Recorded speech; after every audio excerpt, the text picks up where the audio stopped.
Good morning, everyone. We are so excited that you get to spend the next 4 hours with us as we start our annual 2020 campaign kickoff. Just to kind of share a little bit about the day, we are going to be having a lot of executive directors from our local nonprofits coming in. We will have donors, board members, all of the things so that we can kind of help you have a better understanding about what our campaign is, what the United Way does, and what we need you as a community member to do to help us. This year's goal is $550,000, and so we are shooting high because we know that with everything COVID, it is going to be so important to raise these dollars to help our local nonprofits. Just to kind of share a little bit of background about the United Way with you, we have 3 core goals: health, education, and financial stability, and we are constantly striving to help strengthen our community, and that takes all of us. So we hope that you can join us and be a part of what's going on today, whether that's logging in here on Facebook Live or YouTube and streaming that and staying connected with us today, or joining us here at our office at 210 East Walnut. We will be here from 10 a.m. to 2 p.m. We'll have the food truck coming at 11 a.m., so be sure if you don't have any lunch plans, you come on down. We will have our Volunteer of the Year Award recipients here, and they'll be receiving those awards at 12:15. So perfect time to stop, get some lunch, see what's going on, meet our Volunteer of the Year Award recipients, and just have a good time with us. And like I mentioned, if you didn't see our live earlier, we will be doing giveaways. You can expect to be seeing those at 10:45, 11:45, 12:45, and 1:45. We have really great prizes. Local community businesses have donated to us, and so we hope that you can just take the time to check in with us, see what's going on periodically, and I'm going to kick it off to Amy, our board president. Hello, I'm Amy Trainer. I am the 2020 Salina Area United Way board president. Our board is so excited for this event. We've really geared up, and we're so excited for those of you to join us both virtually and online. A big part of today is kicking off our campaign. So we've got 3 ways for you guys to donate, probably more, but you can text 2020 campaign, all one word, to 41444. Again, 41444. You can donate online at unitedwaysalina.org, or you can send us a check. There's a donate now on Facebook option. You can donate through your workplace campaign. Lots of options. Make it happen, and we're excited to hit the $550,000 goal. Yes. So now we are going to show for the very first time our 2020 campaign video, and we hope that you enjoy this.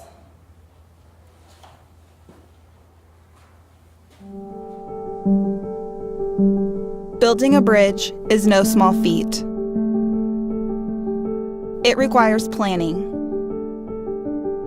It takes resources. It is a team effort.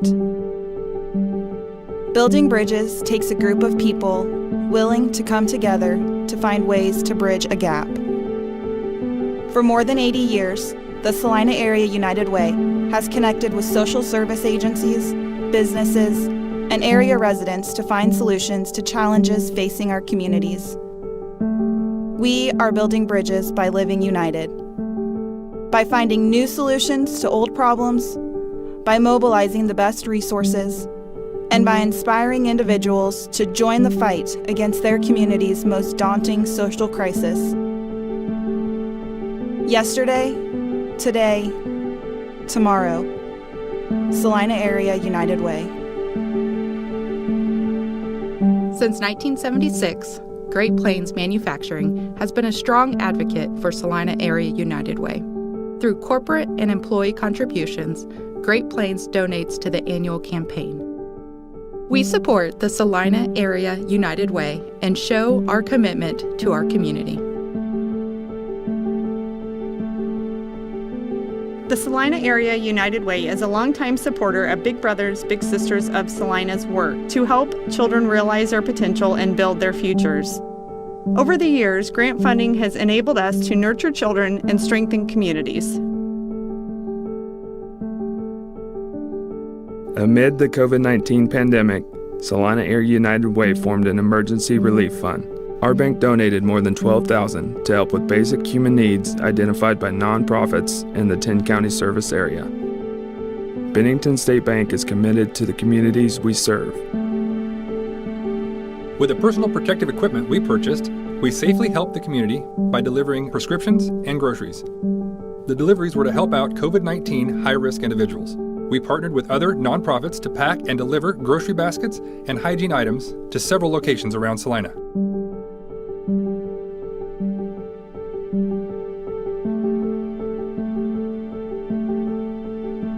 The Salina Area United Way is committed to making a difference in the lives of our youngest citizens. Over the summer, volunteers use the Community Action Mobile Outreach, or CAMO, van to deliver books.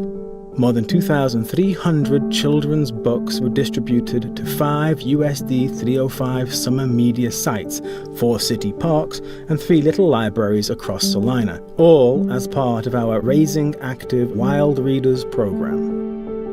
One important thing we can do for our kids is to get books into their hands. Going directly to the children at the grab-and-go lunches allows them to personally select books, encourage learning, and inspire imagination during the summer. Book donations during the book drive were vital to Salina Area United Way's initiative to improve early grade reading proficiency.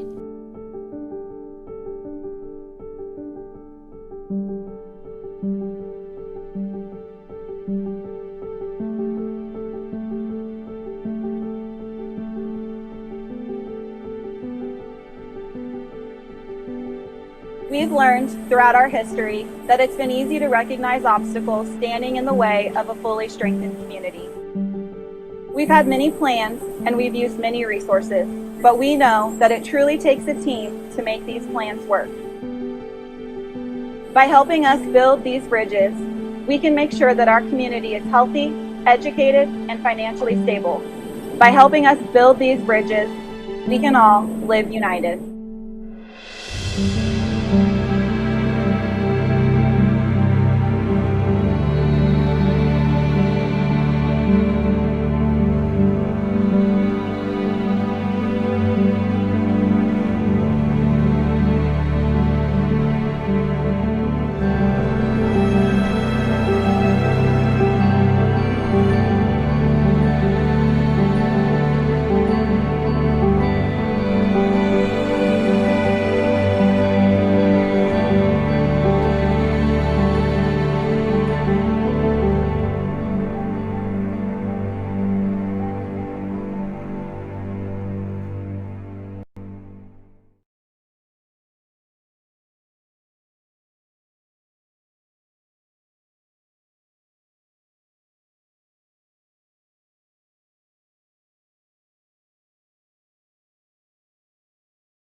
We hoped you enjoyed our 2020 campaign video. We really spent a lot of time on that, and we really wanted to portray our message of building bridges yesterday, today, and tomorrow. And I hope that you saw the connections with all of our different businessmen and women that are part of our donations, with our community members, with our grant recipients, all of that. So thank you for taking the time and watching that. So I'm here with Jenny Jones. She is the Regional Director of Sales for Presbyterian Manners of Mid-America.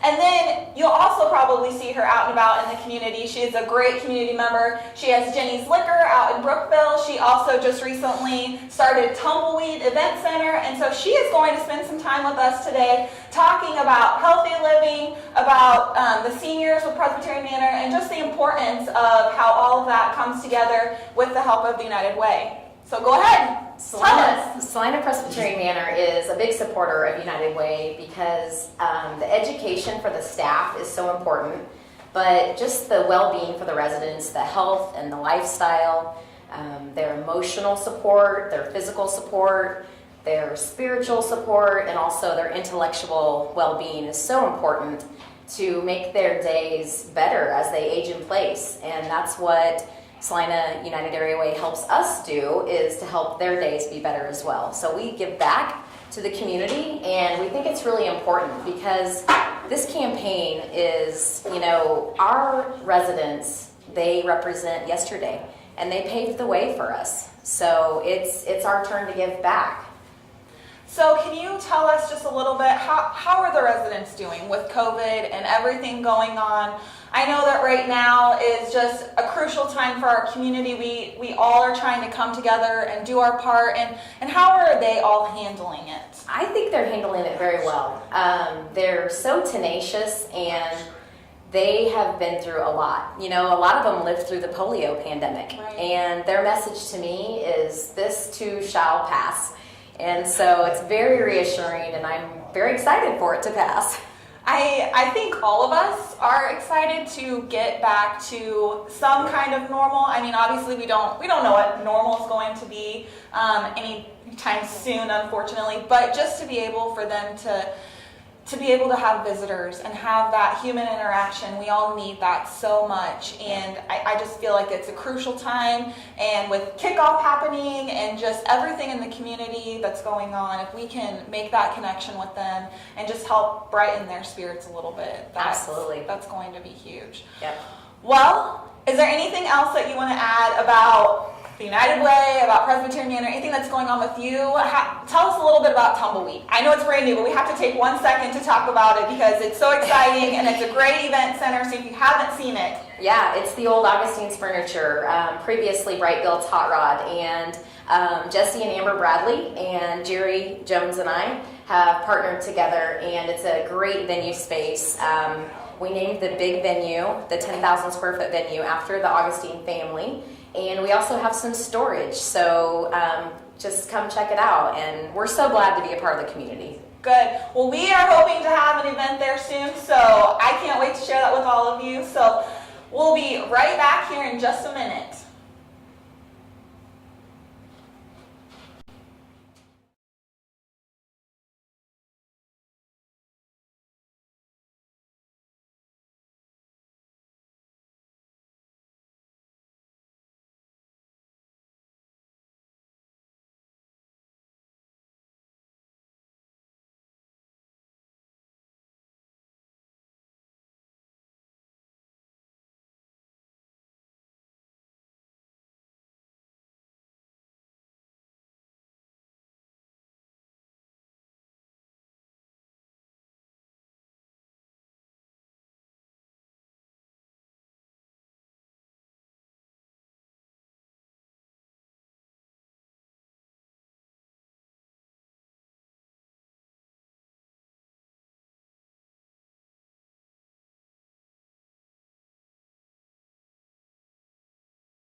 We are back. We have a new guest here with us, Liddell Ediger, Executive Director for Child Care Aware of Kansas. Liddell, thank you so much for being here. We are so happy that you could join us today. It's a pleasure, thanks. Well, Liddell's going to go ahead and tell us a little bit about what Child Care Aware of Kansas does, what their mission is, and how important they are to our community. Well, thanks again. You know, Child Care Aware of Kansas plays a very important in all communities in Kansas because we're going to be a little different than some other entities that you're going to visit with today. We're a statewide entity, but for 30 years we have been housed right here in Salina, and so I'm proud of that.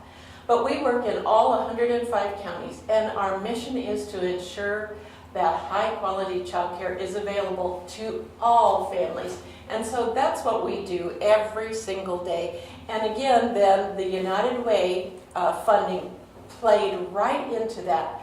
We know that on average in Saline County, we're losing about 13% of our child care providers annually. That's a tremendous amount of disruptions for young families, for young children who have to go from one child care facility to the next. And so what we are doing is we're concentrating on building back some of that child care that we've lost in Saline County. We're giving them some technical assistance. We're going to give them some additional resources. And so we are part of the solution in Saline County to help build up the capacity for families to find childcare. One of the things that we do on a normal basis also, we have a resource center that will allow a family in any county of Kansas to call and say, I need childcare. I need it in Saline County, I need it in Gove County, I need it in Wyandotte County. And we, in a matter of moments, will help that family if they have a baby, if they have a school-age child, no matter what age of child they have, we will help them. Now let me tell you, sometimes with an infant, it is harder to find that childcare. Yes. And especially we're looking for high-quality childcare. And so we will go the extra mile with that family to ensure that they find either a childcare center or a family childcare that meets the needs of their family. That is a lot that you are doing. Can you share, I know because we're a part of this as well, can you share a little bit about the coalition that has been formed that has different agencies that you're going to be hearing from today as well, CAPS, Salina Child Care Association, all of them that are a part of this coalition. Can you share a little bit about that and what's going on? Right. We also are calling this particular work Connecting the Dots, because that's what we're doing for families, is helping them connect. And again, these partners are all realizing that we are short childcare. We're short high-quality childcare. We're short spots in Salina. And so they come together and we've recognized who they are, and they're helping us build up a program that will support early childhood. In the early 2000s, we did this before, and it worked. We had, I believe, about 5-6 years of statistics that show this program worked. But then funding changed, and it was statewide money. And so it wasn't money from one particular entity, but it was statewide money. It went away. And so what we're doing with these resources for Connecting the Dots is ensuring that child care providers, whether they are the staff at a child care center or a family child care, they are reimbursed. They are paid for the hours that they work at a fair rate. We know through a workforce study that Child Care Aware Kansas does, a child care provider can be making as little as $18,000 a year. Wow. That's tragic. It is tragic. Because that's the individuals who are wanting to make sure that young kids get a great start in life. What I'd love to see is that a child care provider would be making the equivalent of a kindergarten teacher or a pre-K teacher in the school district. That's the goal. So they are with our youth during that prime brain development time. So why would we not want to give them the resources, the pay, the quality that they deserve to be able to take care of our children at that prime time? Right. And we don't even want to go, they don't have benefits either. Exactly. So that's another problem that we're thinking about. But Connecting the Dots will give hourly or staff assistance with their wages. So a center director would be able to pay that staff more. And so Connecting the Dots is something that we're working on as a coalition. And we have established a endowed fund at the Greater Salina Community Foundation, and that endowed fund will support this into perpetuity. But the catch here is we need to get that endowed fund at about $10 million. A small amount. Minimal. But we're up to the challenge. We're working on it. We went through Match Madness, and we were able to, we've had our first donor of $10,000, but then we are adding to that as we go. And so that's really a hope for the future for child care providers. So thanks for asking. Yes, thank you. So we awarded our Make a Difference grants just in this past June, and Child Care Aware Kansas was a recipient of $10,000. Can you share a little bit what those funds went to, how they affect your organization? Right. Again, what we're using these specific funds is to build up the supply of child care in Saline County. So that's perhaps opening a family child care, getting them the necessary training that they absolutely have because of the licensing requirements. They have to have CPR, first aid, they have to go through a registry check to make sure they have no offenses. And so we will help pay for those startup costs with the United Way dollars. We will also make sure that they have the adequate training that they need in that first year, again, to provide better quality care. And we also will provide them technical assistance and coaching is kind of our vernacular. We will go out into that family child care and provide them tips and thoughts about how to rearrange their classroom in their home to make it a learning environment. And so we've been doing this kind of work for years, and we are so excited to have United Way dollars in Saline County help us with this work. So thank you very much. We are so happy to be able to do that.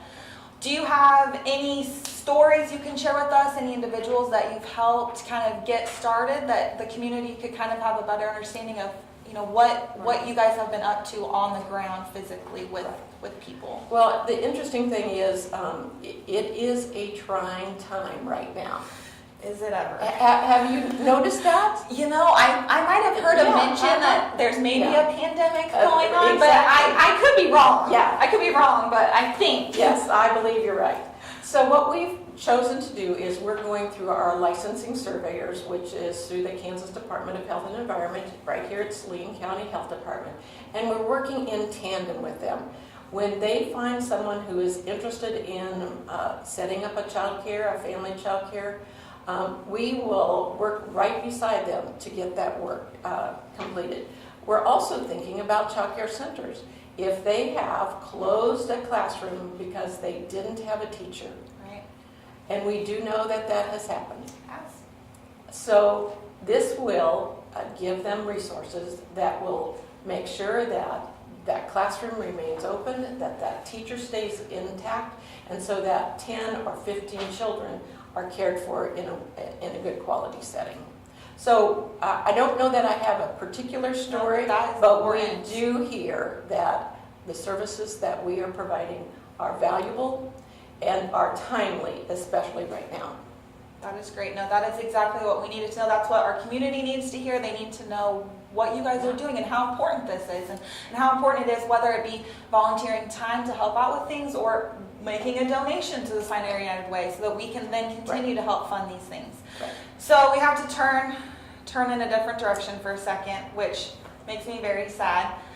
Liddell will be leaving Child Care Aware Kansas to retire to enjoy some of her own time. And so we have the new executive director here joining us today that we are going to have Liddell introduce to us and get a little bit of information and backstory of her real quick. We won't take too long, but well, hi. Hello, thank you for joining us. Thank you for having me. Yes. Liddell, do you want to introduce and kind of share, and we'll let her share a little bit about herself? Absolutely. This is Kelly Davido, and she comes from us from Iowa. So welcome to Kansas, Kelly. Thank you. I'm so excited to be here. Yeah, and so she has great experience in terms of early childhood and system building and those critical components that we needed at Child Care Aware Kansas. And so she's been with us since early September, and I'll probably be in the office through October-ish. And we're just trying to onboard her and make sure that she understands what all we're doing. So I am absolutely positive that I am leaving the organization in great hands. Good. Well, we will miss you so much, but we are so excited to have you and be able to work with you and partner with you. And just how has everything come with the move here and getting settled and kind of finding your way a little bit? I'm going to say it's been an adventure. Moving into pandemic is a new experience, but we are settling in. We're becoming Kansans officially, and just really enjoying getting to explore the state in a new community. I've really enjoyed being able to join the organization, and to be able to have Liddell's expertise and guidance throughout the transition process has just been amazing. Great. Well, thank you so much for joining us. Thank you, Liddell, and we'll miss you dearly, but we look forward to working with you and getting forward. And we will be back here in shortly with some additional visitors, so stay tuned. These books, and many more, are all a part of the Dolly Parton Imagination Library. The Dolly Parton Imagination Library is a book gifting program, and it's sponsored by the Dane G. Hansen Foundation in their service area. The Salina Area United Way is the affiliate for both Saline and Ellsworth counties. For children who are registered, a book comes in the mail every month from birth until age 5. We encourage children who move into the service area to register too. The very first book that comes is A Little Engine That Could. The following books are all age appropriate. At age 5, all children receive the book Look Out Kindergarten, Here I Come. Participating children are creating a home library of up to 60 books. The Dolly Parton Imagination Library instills a love of books and reading at any early age. We invite all parents and caregivers of children birth to age 5 to register the program. The Imagination Library promotes early childhood education and fosters adult-child interaction, both of which are fundamental ingredients to future educational success. One of the goals of the Salina Area United Way is to increase the graduation rate. The impact of this program has been widely researched. Results show positive increases in early childhood literacy metrics. Register for the Dolly Parton Imagination Library at imaginationlibrary.com.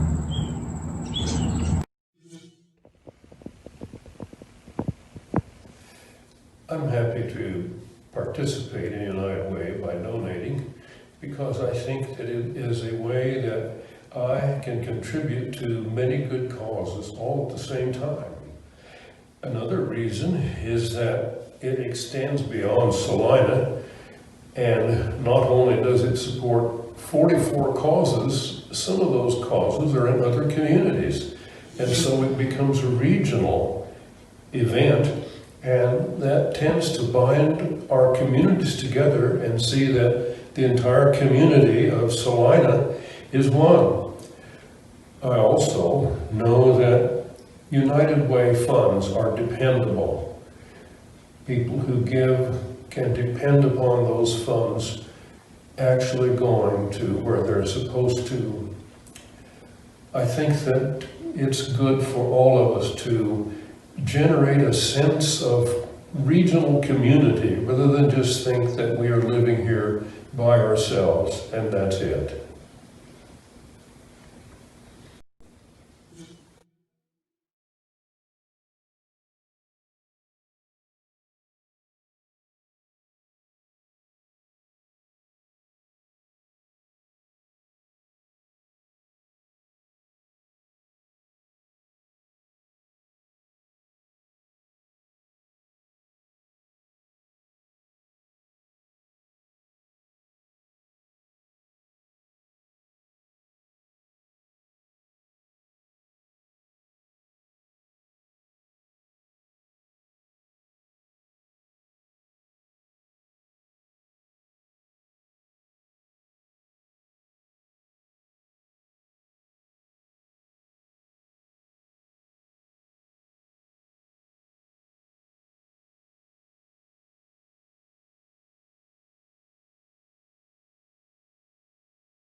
We are back in here with a new guest that we are so excited to have, Lori Blake, Executive Director of CAPS. Lori, thank you so much for being here. We're happy to have you. Wouldn't miss it. I know. We are so thankful for all you do for the community. Can you share a little bit about what CAPS is, what they do for the community, and just how important your organization is, because we know it's important. So Child Advocacy and Parenting Services actually started in 1978 as a grassroots effort to prevent child abuse in our community, and we have been at that mission ever since. Originally, we worked for 11 years as a grassroots volunteer organization and then became a 501c3 in 1989 and became a United Way sponsored agency in the mid-1990s. So we've had that affiliation with the United Way with the focus on prevention of child abuse. We do that through 8 programs now. As a response to our community need, we have grown over the years, and originally just focused specifically on the prevention of child abuse through school-based services. Happy Bear is a school-based sexual abuse prevention education program for children ages 3 to 8, and bullying prevention education is for children in 3rd through 6th grade. And so really empowering our youth to stand up for themselves, to use their own voices to protect themselves, and to stand up for others is really critical. But the real prevention comes in parenting education, and that comes from helping good parents become great parents. Because when you have a plan on how you're going to parent your children and you're intentional about those plans prior to getting into a stressful situation, we can prevent the abuse of children. And so it's for everyone in our community. It's not just limited to at-risk families or children or parents of children at a certain age. We really are blessed to be able to serve anyone in the community. It's all volunteer-based programming and comes into the agency. We do that through traditional classes as well as an online platform. So part of what transpired during COVID was that we were able to receive a United Way grant and provided some technology so that we could work remotely, and now all of our staff have the ability to be flexible and not have to physically be in an office meeting with families in order to complete our work. So those classes have opened up, and we literally are now a global organization. One of the classes that we offered this spring had participants from Peru and Mexico City in it. Oh my goodness. So literally taking the mission of teaching how to be nurturing parents and teaching how to develop those relationships with our children from a very young age has gone worldwide. So nothing like going global during a global pandemic. Right. So, and we couldn't have done it without the $5,000 grant from the United Way. There were 3 or 4 employees still left in the gap that our grants did not provide that technology for. So we were thrilled to be able to do that. Good. We're glad that we could help with that. And I think the other thing, I don't think maybe many people fully understand that your services are open to anybody. I think sometimes people might get that confusion that you have to meet some kind of requirement or things like that. So I think that's so important that you're sharing that and helping people understand that I could take it, if I needed to with my son and have a better understanding, because we all lead busy lives, everything's happening, things are happening, and we need that extra support to be able to cope with different things and be able to raise our children and do what they need done. Yeah. So really parenting comes down to a gut instinct, unless you're really intentional about seeking out that information to learn different ways to approach our very different children. I have 3 children, and they all 3 required different strategies. So we just want to give parents tools for their toolbox so that they can practice those skills and adapt as their children continue to grow. We do that, again, not in just a classroom setting, but also through our family mentoring program, which is an in-home visitation program. We come to the family home and work with families 90 minutes every week. And I feel like that is probably the most impactful opportunity we have to help families. We get to see what that environment looks like and help them address their strengths, as well as so to nurture those strengths, but also to address the needs within that family unit.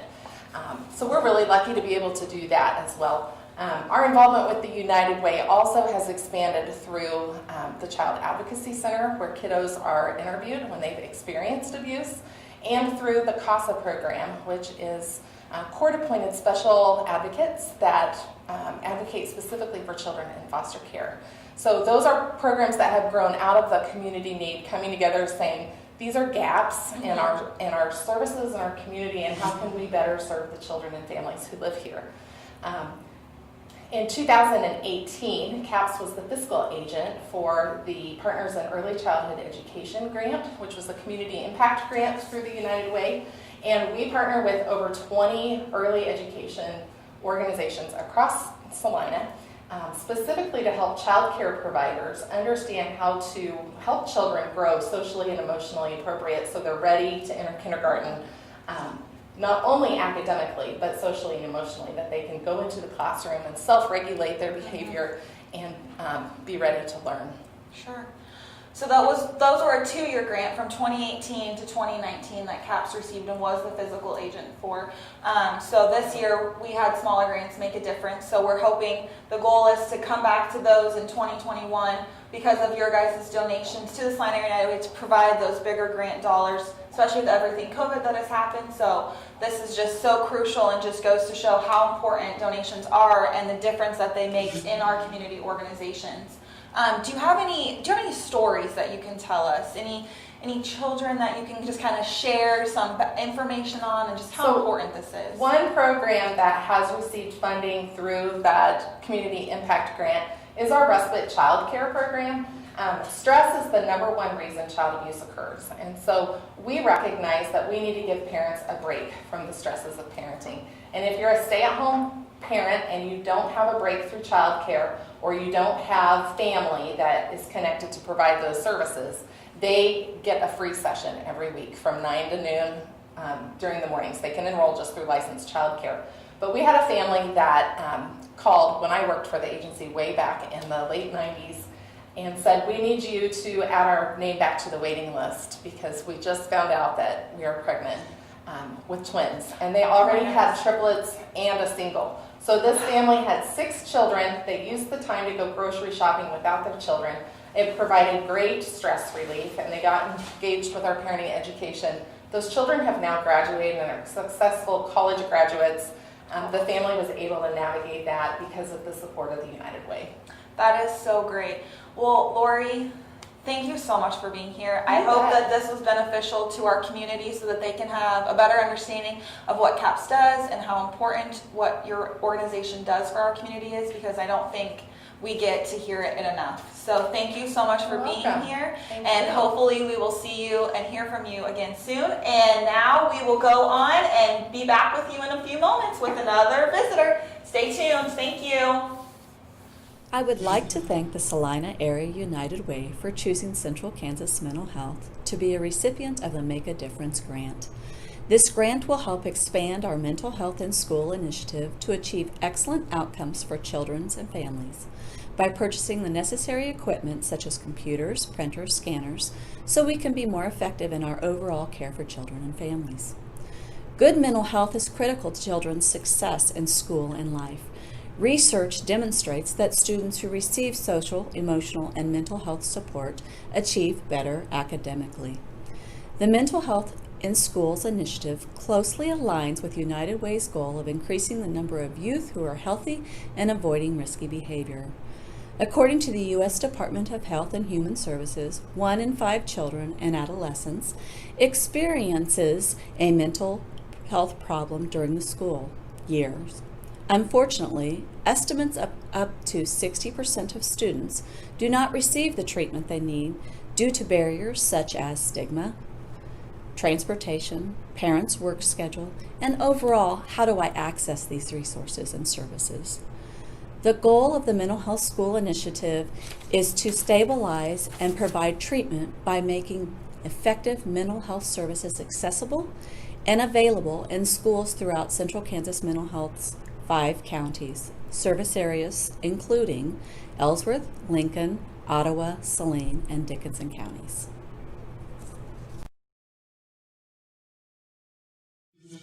In the 2018-2019 school year, Central Kansas Mental Health provided on-site therapy to 4 different school districts in Dickinson County. In 2019-2020, we continued with the original school districts and added 4 additional school districts, which included districts from Saline and Ottawa counties.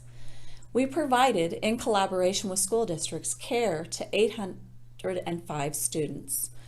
The outcomes for 2019-2020 school years were academic performance, improved 80%.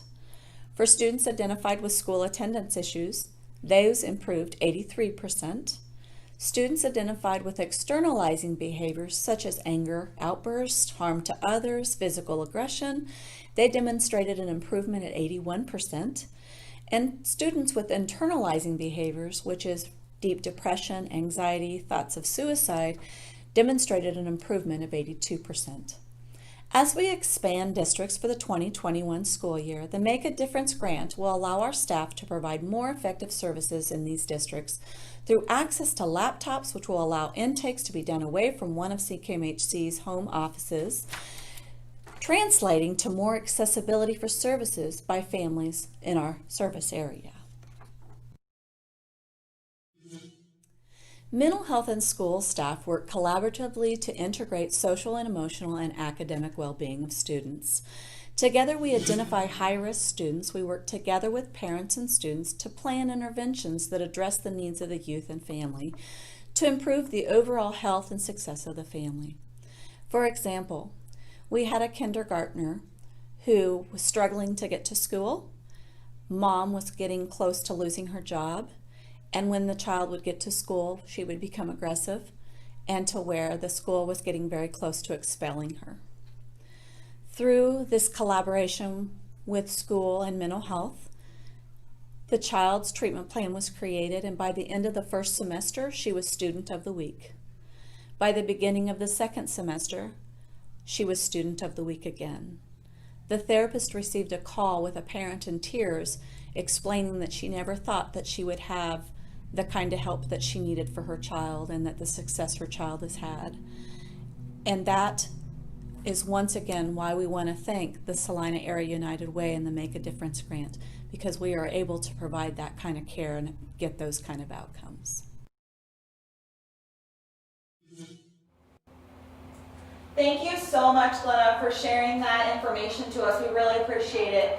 And so we are already coming up at the 10:45 hour for our first drawing. Time is flying by, and if you're just tuning in, be sure to check back on what we've already shared with you. Liddell was here, Lori Blake, we've had a couple donors talk, other videos, so if you haven't taken the time, please go back and hear what they have to share. But like I said, I just can't believe we're already at 10:45, we're ready for the first drawing.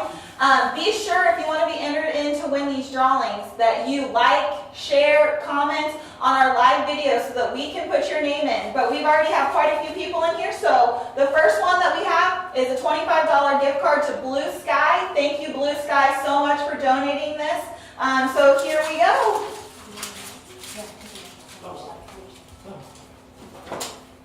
And the winner is Big Brothers Big Sisters. Yay! Feel free, stop over, pick up your gift card, and we have a new visitor. So yay! Ladies and gentlemen, oh my gosh! Okay, so tell me all about the things happening right now. Are we drawing for stuff? So we are drawing, okay. in case you didn't know. I didn't know all this. You didn't know. Okay, you gotta tell me the important things. Sorry, food. I should have known better. Okay. Food. Okay. So we have drawings at 11:45 now, 12:45, 1:45. 3 more chances. 3 more chances for you to win. Oh my gosh! All right, I'm sweating a little bit. I like that. Pressure. Very good. Let's just shake these up. We'll keep these in here. Exactly. And then, but we're gonna have to add more because more people are gonna hopefully be logging on to see. I think they will be. I'm feeling pretty confident. Yeah, exactly. We've been telling people, hey, go to their website. Okay, by the way, we have good things going on. Stay tuned. There's very few good small things happening in the world right now, so the Salina Area United Way is one of those. Really? Is there something going on? I don't know. It's like Christmas all day, every day. Christmas every day. Okay, so Blue Sky, it's out of the woodworks now. So now we have Martinelli's, Expression Salon and Spa, Sanity Boutique. Those are our 3 left. Beautiful. So if you want a chance to win, like I said, like, share, comment, all the things so that you can be entered in to win. It's an important day. It is an important day. And in case you don't have anything going on and you want to come down here, Hannah is just outside in the front doing cartwheels, screaming at people, screaming. No, sorry, that part's not accurate. Sorry, that's why I'm not allowed on places where there's important things going on. But yeah, I'm going to be chowing down on some barbecue here before too long. Before too long, 3B's barbecue. I can't wait. Yeah. I don't eat it all. I need some after this day is over. I mean, I know that I eat like quite a bit, but I don't think I can eat an entire food truck's worth of food. I Claire. mean, Like, you never I have know. some How many standards. friends have you invited? You know, you're on the radio inviting everybody, so who knows? I'm making sure that there's enough food for myself first, and then everyone else can come after. Okay, 11 o'clock. 11 o'clock, the food truck will be here. So if It's parked out there right it's now. out there right now. Okay, great. They're doing We stuff. have our tent set up, tables, chairs, all of the things. We have Schwann's Pizzas outside in case you want to come by, take some pizzas home. You hungry tonight? Don't have dinner plans? We got you Schwann's. covered. Schwann's. So, all the things. So, big brothers, big sisters, be sure to come. I'm becoming a big on Friday. I'm meeting my little on Friday. Can you believe that? Well, and you know what? Amanda is going to be here later today to God. share Big Brothers. Celebrities! I know, Celebrities! crazy. My So, God. okay, we are going to take a short break, get some more people in here, do Claire's some gonna more catch her tweets. breath. It's I gonna be a know. whole thing. I'm way too excited. I need to take a breather here for a Okay, second. hands on your knees. I know. No, did you know that hands on your knees is a sign of weakness? Don't put your hands on your knees. You keep your head up. Do not be weak, Hannah. Sign Okay, of sorry. weakness. I mean, you can be the strong one today, Claire. That's the only thing that matters is that one of us Okay, is. fine. Okay, so stay tuned and we will be back. Hello, this is Andy Holtberg. I'm the Executive Director at Ashby House here in Salina. We are a community service. We have 3 major programs. We have an emergency family shelter, a sober living apartment complex, as well as transitional housing. Typically, we serve between 50 and 60 people every evening who's staying in one of those facilities. We applied for the emergency COVID relief funding through United Way because the large portion of our clients were unable to work or their hours were drastically cut during one of the closed down phase here in Kansas. And so they were unable to purchase their own toiletries, groceries, just the basics. And so we were really in a tight pinch because we didn't have the funds in our budget to provide for those needs. And so we applied for the funding and got it through United Way. So very grateful for that because it came at just the right time when we needed it the most. We were able to help 40 adult women and 10 children through this for the months that we were in closed down. So we were able to provide groceries, toiletries, cleaning products, laundry detergent, as well as funds to help people with their laundry, to do their laundry. And just a variety of different, the basics and essentials until they were able to open back up and get work and be able to provide for themselves. With specific stories, we have, so many. I guess one young lady, she came to us with 3 children.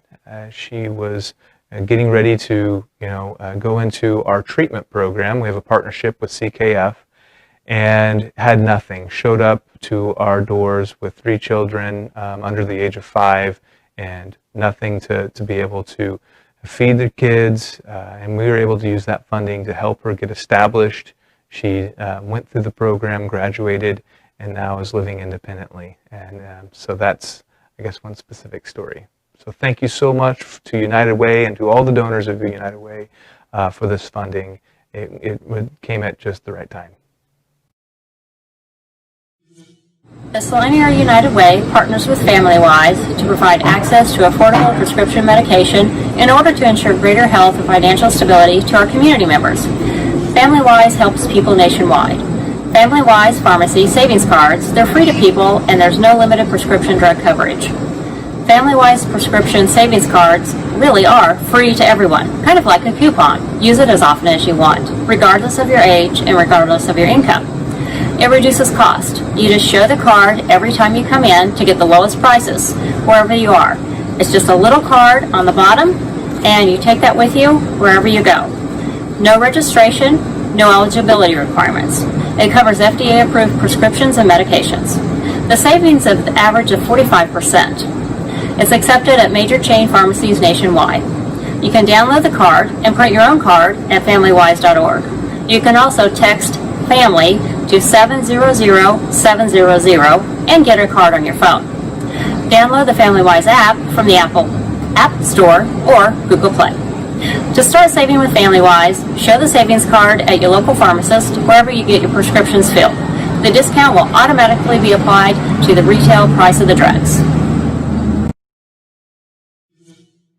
Thanks to this grant award, we were able to help 10 households with their utilities and rent during the months of May and June. One case is that of a young lady who had been working as a CNA at the rest home. She was just laid off due to COVID-19 when her rent was due, and she was in danger of being evicted from her home. We were able to help her to keep her home and to apply for unemployment. The next month, she was able to pay her own way. The number of people who were helped by this grant is about 25. They live in all parts of Ottawa County, and they are men, women, and children.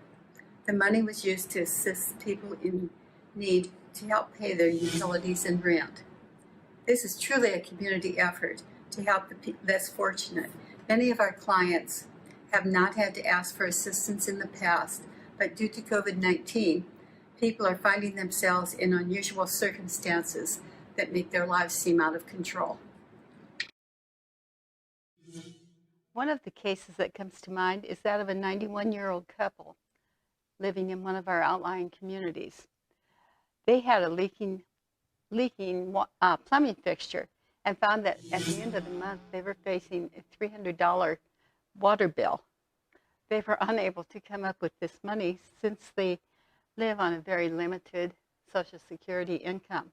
This couple had not had to ask for assistance in the past, but they were grateful for what we were able to do for them. The number of people who were helped by this grant is about 25. They live in all parts of Ottawa County, and they are men, women, and children. The money was used to assist people in need to help pay their utilities and rent. This is truly a community effort to help the less fortunate. Many of our clients have not had to ask for assistance in the past, but due to COVID-19, people are finding themselves in unusual circumstances that make their lives seem out of control. Need help with resources? Call 211. 211 is a free and confidential service. It's a nationwide resource. 211 helps people locally, regionally, and nationwide find resources 24 hours a day, 7 days a week. 211 is a referral and information helpline and website that connects people of all ages and from all communities to essential health and human services. Dial 211, these 3 numbers, and speak with a live, highly trained service professional from any cell phone or landline. All calls are private and confidential. Text your zip code to 89211 or research on your own at your own computer or laptop, 211.org. 211 professional help thousands of people every day. They help with essential needs like rent assistance and food pantries and shelters, clothing, transportation, and more. This vital service is one of many of your Salina Area United Way resources.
Welcome to Coffee Corner. This morning we have Blake with us. Blake, you're one of 50 Kansans we should know.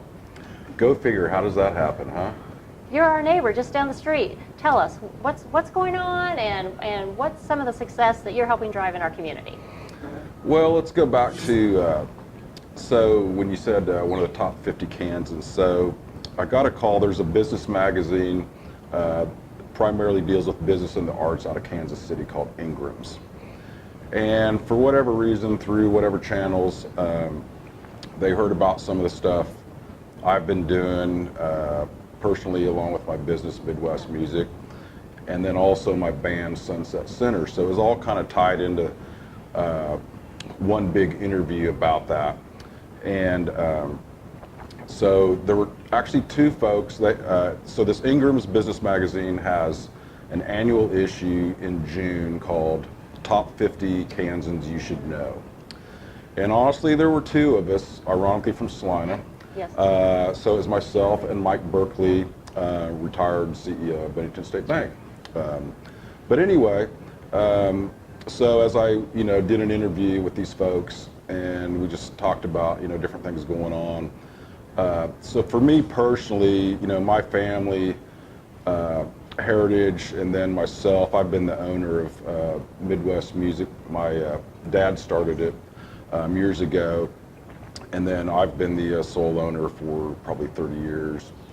And we deal with, primarily our business is dealing with public school music education.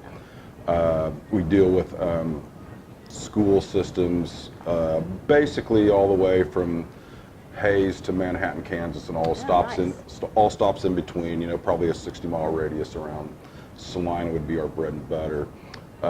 So we've been involved in promoting music education for many years. The second part of this was about, I'm also an active musician myself and play drums, and I started a band called Sunset Centers that's actually doing quite well and has really taken off on a large scale. Not quite as large because honestly, we've had a 6-month setback. A little bit quieter, yes. Absolutely. And so we've been doing a lot of cool things, making waves with that. We just had a new single release last week called Friday Night. That was for people that aren't aware of that. So we're actually working on a new music video that'll correspond with that. But that was done. I was actually out in Nashville about just literally a year ago and met with some key people out there. And when we got back, the guys we met with from Anthem Entertainment, which is one of the largest publishing and entertainment groups in the world. And then they obviously have their office in Nashville, and they sent us back a song. They go, hey, we got something that no one's really picked up on yet that I think you guys would do a really cool job with, and the song's called Friday Night. And I listened to it and I go, man, it sounds like that Luke Combs song, Beer Never Broke My Heart, which is huge now. And they go, well, yeah, guess who wrote it? These guys. And I'm like, oh, that's cool. So we ran with that. It's just released on all social media services like Spotify, Apple Music and stuff a week or so ago. And then we're still in the process of shooting different music video footages for that. So that's just one thing. Our original music video and single called Always Time for One More Beer is kind of gone viral. We're less than a year, and on like YouTube and Facebook, it's close to 500,000 views, and it's gone international. It's all over the Midwest and the Deep South, but we can even track it. It's in Prague and Munich and Eastern Europe, which is pretty cool, just to watch that happen. So that's cool. Yeah, really great examples of what you, your father, your friends, traveling to Nashville and back, things that are driving success here in Salina. So thank you for joining us today for Coffee Corner. Any last minute quick thing you'd like to share? Well, there's a third part of this that is my involvement with Salina Downtown and some other area organizations. And one, real quick, is I'm myself and the Sunset Centers. I've aligned myself with a gal named Chrissy Strutt from Belleville, and she started a foundation called Connor's Cuddles that she deals. She makes custom blankets for little kids with cancer. And so Miller Lite's one of our sponsors. They did like 100 and some shirts for us, so we sell those. All the proceeds go to Connor's Cuddles. So far we've donated $2,500 for Connor's Cuddles. I'm starting a new promotion through Midwest Music called Wipe Away Child Cancer. And so I'm having custom imprinted instrument polish cloths. The sales from all those will go towards that. The other thing I've really gotten involved with is the Stiefel Theater. So, most of our listeners are very familiar and they've been to the Stiefel Theater. So, I've gotten really involved with two things there, Rockin' the Fae and the Red, White, and Bruised shows, which has been really cool. So, yeah, driving success. We appreciate all you're doing. And thank you for coming by today. You bet. Glad for having me. Thank you.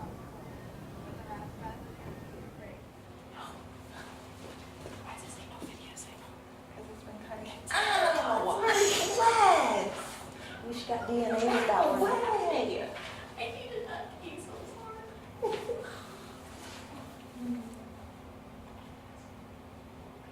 Okay, we are back, and we have a new guest with us, Dana Fritter King, Human Resource Manager for Assurance Partners, and we are lucky enough to have her on our campaign committee. So being a part of this whole big day that we have planned, playing a crucial part in what we do and how much we appreciate everything. Dana, thank you so much for being here with us. Thank you, Claire. So Dana is going to share a different perspective that we haven't heard from today. Dana is going to share about our workplace campaign. Because of the role that she plays at her organization, being in human resources, the manager, she is a crucial piece in when we run our workplace campaign. So could you share a little bit with our viewers what a workplace campaign looks like, feels? I know we kind of talked about this before we came on, pandemic, all the things, making changes. So share a little bit about how, in the past what you've done, and then a little bit about the changes that you're making, and help viewers understand what this piece is. Okay, sure. At our organization, we typically start our campaign out with a breakfast, and most of the people that work there have done it for a while, so they know that we started out with a breakfast. The most important meal of the day. Yes, and so we usually have somebody from the United Way come and speak to us about what we've done in the past, what the United Way has done for the past year. And we have the breakfast, everybody pays to participate in the breakfast, so their money then goes to the donation. So throughout our campaign, which usually lasts a week to 10 days, I try not to make it go too much longer because it can stretch out too long. So we have a lot of events that we do. So we start with the breakfast, we play some games, we've done a pie in the face where we, all our salespeople, we had jars made for them and you had to put money in each jar, and whoever had the most money in their jar got a pie in the face on Friday when we closed our campaign. I could love to see that, definitely. Well, they did too. And so the salespeople would put more money in somebody else's jar so they didn't get it, and we didn't tell them who was going to get it, so we put blindfolds on them, so when it came down to it, we didn't even tell the employees who was getting it until they It was a surprise for everyone. It was a surprise for everyone, so it was a lot of fun. We've played a lot of other different games too. We did baby pictures where you had to pay to guess, who was who. And we've played a telephone game, and everybody just pays mostly dollar things. Sure. And we collect money like that through there. So then we do give away some prizes the company provides so that people can. We've done community theater tickets and Stiefel tickets and zoo tickets and stuff, and then so we have a raffle and we collect money for that. So those are all the things that we do for the extra money, and then we also then really try to educate everybody on what the United Way does so that they can do payroll deductions. Right. So our campaign is typically donated through payroll, so I do that. We get all their pledge forms and they decide what they want to donate, and then we do that throughout the year. That is awesome. So payroll deduction, workplace campaign, for those of you that don't know, that is a huge portion of what our donations come through. So we are so grateful for businesses like Assurance Partners that allow us to come into your organizations, run workplace campaigns, do payroll deduction. It's a huge benefit. So tell us just real quickly, why do you donate to the Salina Area United Way? Well, I have been a part of United Way for a while. I've participated in the grant committee. That was a real eye-opener for me because that's where you really get to see what the businesses need and what they do with the money and why we need it. So participating on that committee really helped me understand where the United Way monies go to. So that was important to me. And so my passion has really been United Way. I think that one of the things that there are so many organizations that you would like to donate to, but you can't donate to all of them, and this is one way that by you donating to United Way, it does go to all of those. Exactly. Well, thank you so much, Dana, for being here with us. Thank you for sharing this different side of United Way, since we haven't heard from that piece yet. And be sure to come by, stop by. Dana's going to be here for a little bit, so if you have questions, you can hear about what's going on, and we will be back shortly. Okay, my name is Dan Newman. I'm a site coordinator for the Volunteer Income Tax Assistance Program here in Salina, sponsored by the United Way. And they've asked me to speak for a few minutes about what the program is about and what can be done, what's happening in the future for the program. As the name implies, the Volunteer Income Tax Assistance Program is a group of volunteers that get together every year, about 20 of us, and we help individuals file their state and federal income taxes. We do simple taxes. In other words, if you have a business, we can't do your taxes for you. Or if it's anything that's very complicated, we can't do those taxes for you. If your income is more than about $56,000, then you need to go to a paid tax preparer to have them work on your taxes. The program's an old program. It's been in Salina for over 35 years. It's first started by a lady named Pauline Eaton, and then Bill Chegwin carried that program on later. It's a program that's certified by the Internal Revenue Service, and what that means is that all of our volunteers have taken training to make sure that we are following the ethics and privacy standards established by the Internal Revenue Service. So when you come in, you should know that you'll be treated in a fashion where like everyone wants to be treated, and the information that you have is not going to be shared with anyone.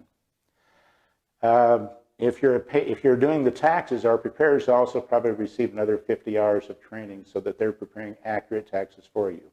We might not get the results that you want, but it's going to be accurate. In other words, you might owe money, but we're pretty sure that's what you really should be owing.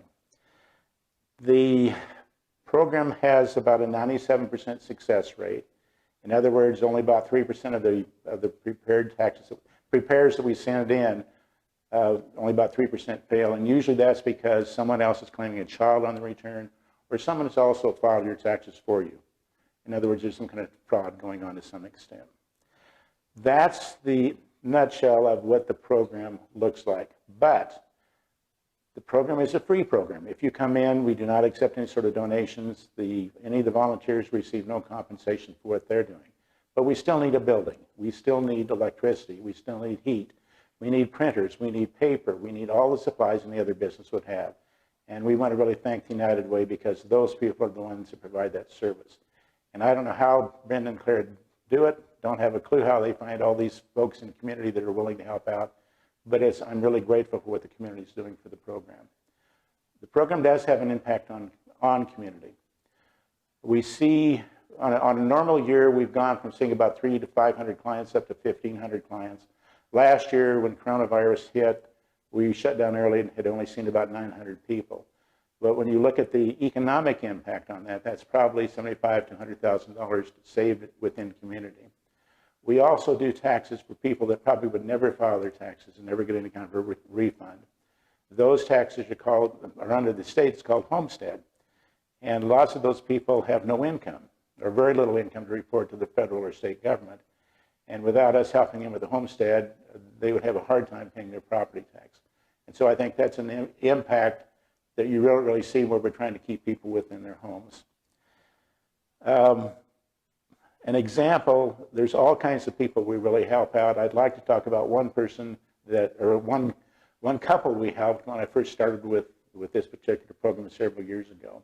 And it's kind of a dull example I'm giving you. This couple came in and we were able to get about $200 back in the tax refund for them. They didn't owe any tax, but they got some money back. on refund. And Mama looked at Papa and said, "Oh, Papa, we can go out and buy some socks and underwear with this money." And my reaction was, what in the world are they talking about? Just go out and buy underwear. What's the big deal about that? Well, these folks could find clothing, the shirts, jeans, and all this kind of stuff through several programs here in Salina. But things like socks and underwear are hard for them to find. It's something they would have to buy. And they really didn't have a lot of money to buy things like this. So to me, that's an example of the impact we're having on some of the clients here in Salina area. There's lots of examples I could talk about where we've helped people out. Taxes are not my favorite thing to do. It's the stories I like to hear from these people when they come in. And it's rewarding for me. I think a lot of it, because when I'm helping people with these taxes, I think about my father. My dad quit school after 8th grade, which is fairly common back when he was growing up. And he insisted that his kids would get a college education. I got a college education because of my dad putting pressure on me to get to school and do what I should do there. And also for lots of people in the 70 years I've been here that have done all kinds of things to help me out. And I think it's time for me to start paying some of that back and trying to help people out in our community for what they've done for me. And I think also for the stories I get. I talked about the socks. I got to see what it looks like. We had a couple came in that had been married for 60 years and came in, and the wife left for a few minutes, I think, for the bathroom, and he was telling me how much he loved her, that she had had some health problems in the past, and you could just see what love looks like after 60 years, and that's a great feeling to experience. I could also tell you about the man that cashed in his IRAs worth about $80,000, had a great time, didn't think he had to pay taxes on it, and then we let him know he had about a $12,000 tax bill. That wasn't nearly as much fun as watching what love looks like after about 60 years. And I think that I would hope anyone that comes down to help out gets to see some of these nuggets of what people are really like. Hi, I'm Phil Smith-Haynes. I'm the Saline County Administrator. And I support United Way because as an employee of local government, I get to see a lot of the problems that happen in disadvantaged members of our community. And we often feel helpless in tackling some of the big issues, but through United Way, I can donate in a single gift to multiple agencies attacking the problems from multiple directions. And hopefully that will help our community to advance and do better.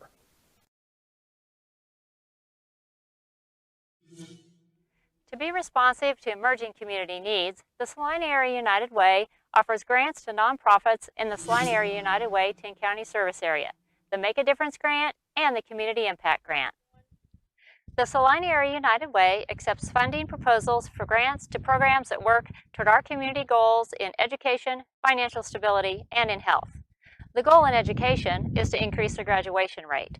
The financial stability goal is that all people become financially stable. And the goal in health is to decrease risky behaviors. When you donate to the Salina Area United Way, you support our community partners. Your donation, combined with others, supports these programs and these projects. Big Brothers Big Sisters of Salina, their community-based mentoring program. Central Kansas Mental Health Center, Mental Health in Schools Initiative. Child Care Aware of Kansas, Connecting the Dots Child Care Startup Support. Communities in Schools of Mid-America, Integrated Student Supports in Salina Public Schools. Salina Child Care Association, School Readiness through Parent-Staff Partnership and Training. Salina Housing Authority, Family Self-Sufficiency Program. Your donation to the Salina Area United Way helps to strengthen our community.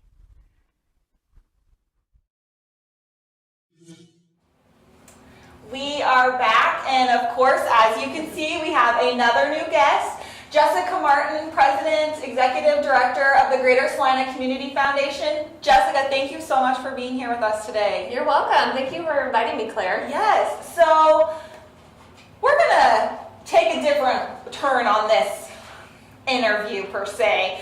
We've been hearing from a bunch of different organizations that have received grant funding from us in the past, and now we're going to kind of flip that role. We're going to talk about what is the difference between the Salina Area United Way and the Community Foundation, because Jessica and I both know there can be some confusion as to, you know, what is each of our roles and what our play is for the community. So Jessica, I'll let you kind of share a little bit just about the Community Foundation, what your role is, and then we'll kind of talk through what the difference is and how important it is to donate to both of us. Sure, that sounds great. As Claire said, you know, I think we work really well together, and both organizations are important to our community, but there are some minor differences. So a little bit about the Community Foundation. We were formed 20 years ago to really serve as a connection between donors and charities for permanent giving. So we are sort of like the community savings account. We take gifts, put them in a permanent fund, and then we use the interest off of that to make grants back out into the community. For United Way, we're sort of like that long-term support for United Way and many other nonprofits in the community. Right. So talking about the Community Foundation being the savings account, which then in turn would make the United Way the checking account. Our dollars that are donated to us are for the here, right now. You're not seeing that build up, that savings account like you normally would. When you donate to us, then we turn right back around and put that right back into the community. So we like to refer to each other as the checking and the savings account, because that really truly is the easiest and way to understand what the difference is. And we are so fortunate that we have received just recently, actually, a grant through the Greater Salina Community Foundation to be able to purchase some additional equipment so that we can continue to inform the community about what's going on. So we are so grateful, again, to show how important this partnership is and the ability to be able to have the opportunity to apply for grants like this so that we can continue to put the dollars that you donate to us back into the community and have the opportunity to apply for some additional funds. And then, of course, like Jessica can talk on, we do receive funding from different foundations as well annually to our campaign that are then turned back around and put into the community. Yes, so I think that's so important. Again, you know, if you are looking to make that impact today, now, definitely give through the United Way. If you're looking for that longer term impact, you know, at the end of your life, you want to leave a legacy, and that's sort of what Claire was talking about. We have donors that have made gifts at end of life that are continuing to support the United Way today and many other charities in town. So that's where we can really work together. So, you know, give to them today to help with their campaign, but then also give later so that you can always support the United Way. Exactly. So we're going to turn the notch for just a second now. As I hope you have heard me mention, we will be awarding our Volunteer of the Year award over the noon lunch hour, and that is a partnership with the Greater Salina Community Foundation. And we are so grateful to be able to work together and to award individuals who do give so much of their time back to our community. Jessica, do you want to kind of share about what the Community Foundation's role in this amazing opportunity for people? Yeah, so the Volunteer Award has sort of a long history in our community. It was originally through the city of Salina, and then they were looking for a more permanent home for that. So it was housed at the Community Foundation for several years. It was a Citizenship Award of the Year. But as we all know, there's just a lot of different awards in the community, and we felt like we were duplicating services. So we really wanted to partner with United Way and say, how can we work together? We have this amazing endowed fund that can support the award, but you really know who the volunteers are out there doing the work. So we're partnering together, and it was named after Nancy Klostermeyer, who used to serve as the director of the Volunteer Connection. So that's how it transformed over here, and we're so grateful to partner with United Way on this. And like I mentioned earlier, the Volunteer Connection had the Volunteer Hub, and when that closed, then the United Way absorbed that. So if you're looking for opportunities in the community to be able to volunteer, the Volunteer Hub is a great way to be able to see what's going on, do an hour of volunteer time, give your whole day, whatever the case may be, but that's a great way to view that. How is your staff doing? We've mentioned this a few times. more than a few. I think we're going to mention it a lot throughout the day today. Let's just all accept it and move on with it. How is your staff handling everything that's going on with the pandemic? I have to say our staff has been amazing. We bring the positivity every day. That doesn't mean there's not struggles like with everybody, but we are very fortunate to be able to work remotely if needed. We have some staff that comes into the office, some that work from home, but we all know what our purpose is every day, and that is to help the community. So I think we've been lucky in that sense, and we get to help other people help those that are in need. And I know we kind of talked when this all first started that you guys were reaching out to different nonprofits, kind of just wanting to know what the struggles are. Is there anything you want to share to let the community know, what you guys learned from that? Anything that you want to share, and just sharing how important everything that we're doing is? Sure. I would say that if you can find a place to give unrestricted dollars to the charities in town, that's where they need the most support. They're doing the work, they know what's going on, but giving them a check to say, continue to do your good work, especially the ones who have lost revenue because of services being closed down for COVID. We want to keep our community strong with our nonprofits, and right now, every dollar that you can give will make a difference. Perfect. Well, thank you again for being here, Jessica. We really appreciate it, and we hope that this little segment was beneficial to all of you to, again, just have a better understanding that the Community Foundation and United Way are truly working together.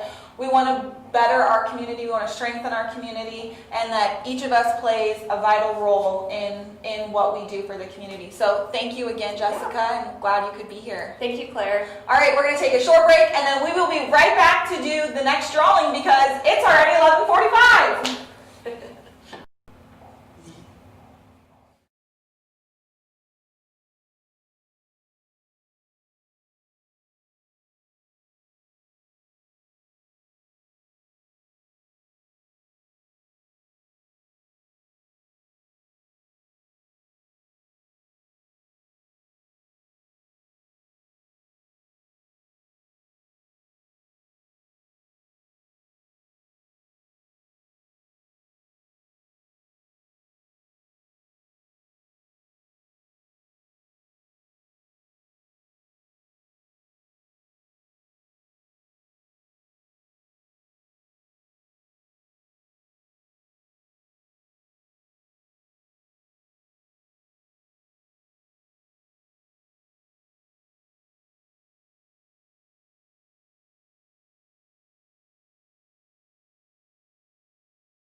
Welcome back to Coffee Corner.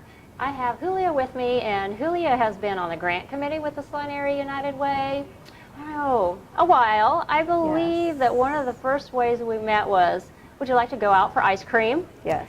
And then what happened?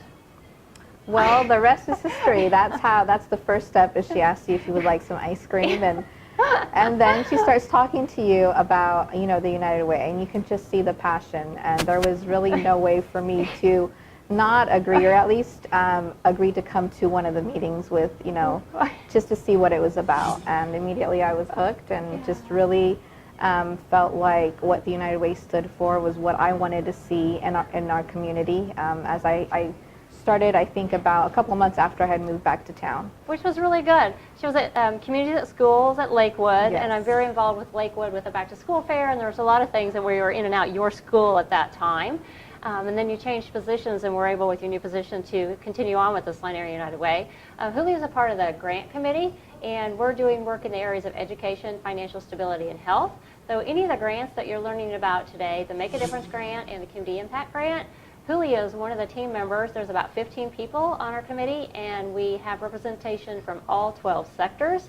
An example of Julia, the mom, works for the government, world traveler, what else? Has worked in education. So when you think about who is a community, and the Salina Area United Way is a volunteer-driven organization, that way we have representation on all of our committees from people such as Julia.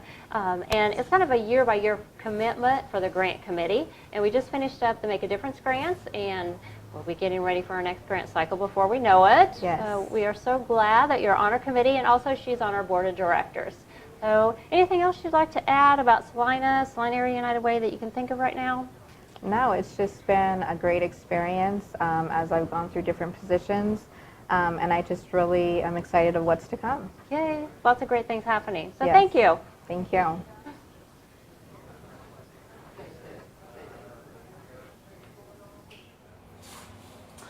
Okay, we are back. New visitor, new things happening. I have Jessica Cabot with me, credit manager for Great Plains Manufacturing, and she is also one of our board members. Jessica, thank you so much for being here. So, because I got to ask all the questions here. Tell us a little bit about being on the board at the Salina Area United Way, why you're on the board, how long have you been on the board, all the things. Sure, absolutely. I have been serving 2015, so a little over 5 years now. It's kind of a unique story because my life in the last 5 years has really changed. So when I first joined, my motivation was really all about making a difference in our community, having a long an impact that is for years to come. But in the last 5 years, we've started a family, and so serving on the board now means even more to me, mostly for the same reasons, but really now I have little kiddos to think about and what the community might mean for them in years to come. So I really enjoy the United Way, really because of the diversity of grants and projects, programs that we do. Health, education, and financial stability all have importance to me on different levels, and we get to work with different organizations throughout the community. So I like the diversity. I do feel like we make a difference in the community, and I'm looking forward to serving on the board for our community as well as my little kiddos. Perfect. So you mentioned programs. Jessica is the program chair for our program committee. So let's switch to that for just a second. Let's talk about programs. And most people, really don't know how many programs we do, as I am finding out. We do a lot of different programs. So go ahead and first let's share about the program committee, kind of what that entails, and then lead into telling us about our programs and how, all the different ones that we do and what they do. Sure. Okay. I do think that our program committee is the hidden gem for the Salina United Area Way. We do quite a bit of work throughout the year. We are a committee of volunteers, so there's a group of us that meet every single month, volunteers from diverse backgrounds all over the community. We meet to talk about how the upcoming programs are going to be administered or run, and then also do evaluations on the current programs that we just concluded. Some of the programs that I am most excited about is our Roar reading program throughout the summer, raising active wild readers. And we got to do that this summer, hand out books during the lunch disbursement throughout the summer. Which, of course, was different this summer because, as we have mentioned, we are in a pandemic, so we had to make some changes to our program. Yes, we did make changes, but we still really served our mission. We got books in the hands of kiddos all the way throughout the summer, helped reduce the summer slide, and really just keeping reading in the forefront of parents' minds. So that was fun throughout the summer. We also have our VITA program, that's income tax preparation assistance. That's going to be coming up here soon, and one of our biggest programs, really. It really is. It'll be kicking off, obviously, in the tax season after the end of the year. It's a free service for those who qualify, and we serve really thousands in our community. Right. So in 2019, we served 1,600 individuals through this program. Of course, this past tax season was cut a little bit short due to everything going on, but we were on track to definitely surpass years past. But the thing that's most crazy to me that you might, I'm sure you know, because we bring this up all the time, in Saline County alone, 30,000 people qualify to use our VITA program. So that means that either single or jointly, they make less than $56,000 a year. So if you make less than $56,000, filing your taxes, you can do that through us at no charge. So that number always just blows my mind when I hear it. But I think the most important thing is in 2019 and even this year, we brought back to the community through this program over $1 million by doing people's taxes. And think about how many volunteers it's needed. I mean, it's a free service to those people, but this program is completely 100% volunteer-based, and we so appreciate those that come back year after year to help those in our community to file these income taxes with us. So that'll be coming up. And then also we have a program that runs with the high schools for freshmen. It's called Future Finance Now, and that one's maybe the most fun for me. You get to go and do a simulation with kiddos, try to show them a day in the life of an adult, like responsibility, bills, things like that. Yeah. Rough. So it's always fun to hear freshmen say like, rent surely can't cost that much, or I have to pay for daycare too, and it's like, oh yeah, you sure do. The best is when, I don't know if you've been there, but Long MacArthur, they have their sales guys come. And they try to sell the boys, Mustangs, Camaros, and then they have to end up coming back to that booth and selling their car back because they don't realize how much the car payment costs and the insurance and all the things that come with it. Yeah, you have to trade it in for like a scooter. Or exactly. So it's always a great time. Yeah. Then we always, year-round, have the Dolly Parton program going on, which gives kiddos 0 to 5 free books, just with easy enrollment through their website. And then we also have the Volunteer Hub, which really connects agencies and active volunteers in our community with needs that are ongoing throughout the year. So the programs committee is obviously very busy. We have lots of things going on. We're always looking to add more committee members, so if you're out there and wanting to figure out a way to connect with us, I'll put a plug in for the programs committee. So. We will let you join. We need you. That's right. Okay, so I'm getting told that we are talking too long because we have so many great programs.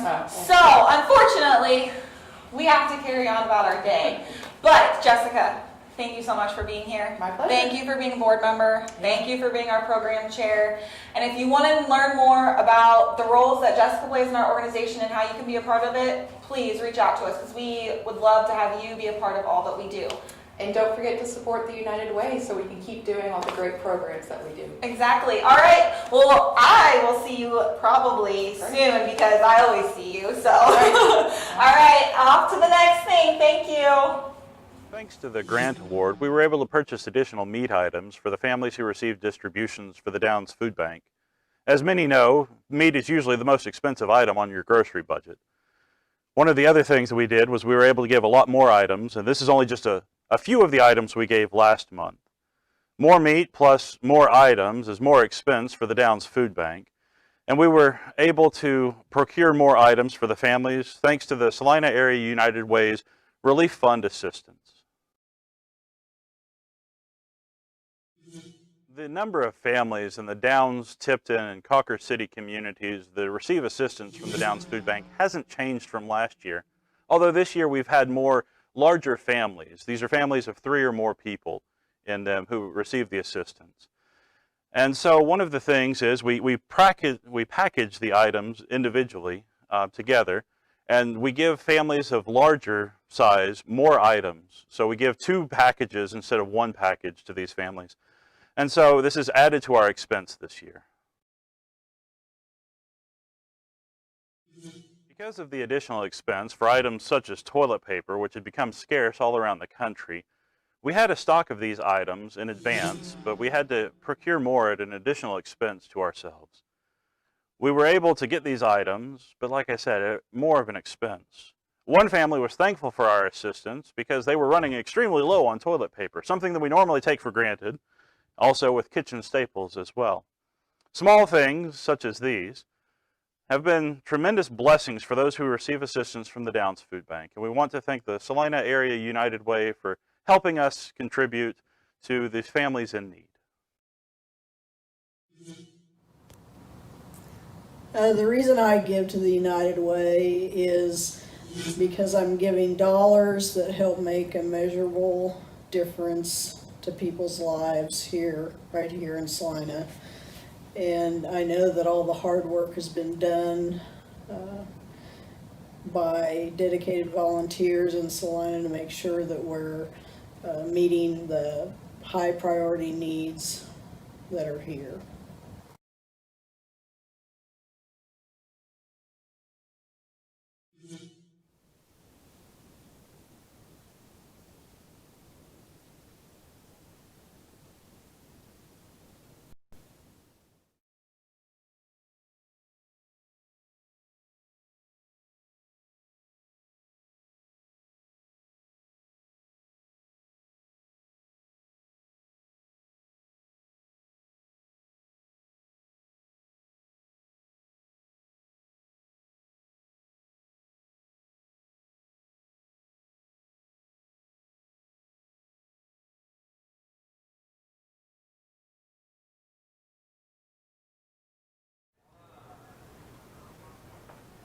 Welcome back to Coffee Corner. Today we have Amy with us. Thank you for joining us this afternoon. We're glad you're here. It's great to be here with you. Now, when you and your staff realized all the challenges that were going on with COVID-19, what did you and your staff do? And you invested some money from the Salina Area United Way. Tell us about that. Right, exactly. So when we were in stay-at-home orders, suddenly patrons weren't able to check out physical books like they're used to at the library. And so what we saw is our numbers of checkouts on our digital content really went through the roof right away. And so we knew that we needed to really invest in making that service more robust. We also knew that there were a lot of parents, like myself, suddenly stuck at home with young kids and looking for resources on keeping them busy and helping with their school resources. And so we turned to United Way to help us fund the purchase of almost 100 books that really focused on STEM education, helping with math, craft projects, resources that parents could really utilize right away at home with their kids. So we're glad that that worked because we did our fundraising and folks donated to the Salina Area United Way, then folks such as the Salina Public Library writing the grants, and you do the services. You know who your clients and your patrons are, then you provide for those basic needs. And all those parents, just as you said yourself, now you have a couple of kids that were at home, so you had that firsthand experience on what do we do and how do we do that. Right. It's really a challenge for your environment to change so quickly. And as parents, we're often looking for ways to create some normalcy or ways to keep things fun and light and not necessarily focused in on the news and the strangeness of the situation. And of course, on top of that, we're also now helping to educate our kids. And maybe it's been a while since we've done long division. Yeah, because not everybody was meant to do teaching. I really appreciate all the people that did. So exactly. we're glad you applied, and we're glad that you put that the funds from the COVID relief to good use. It sounds like that was a very successful project. So thank you. Yes, thank you to the United Way.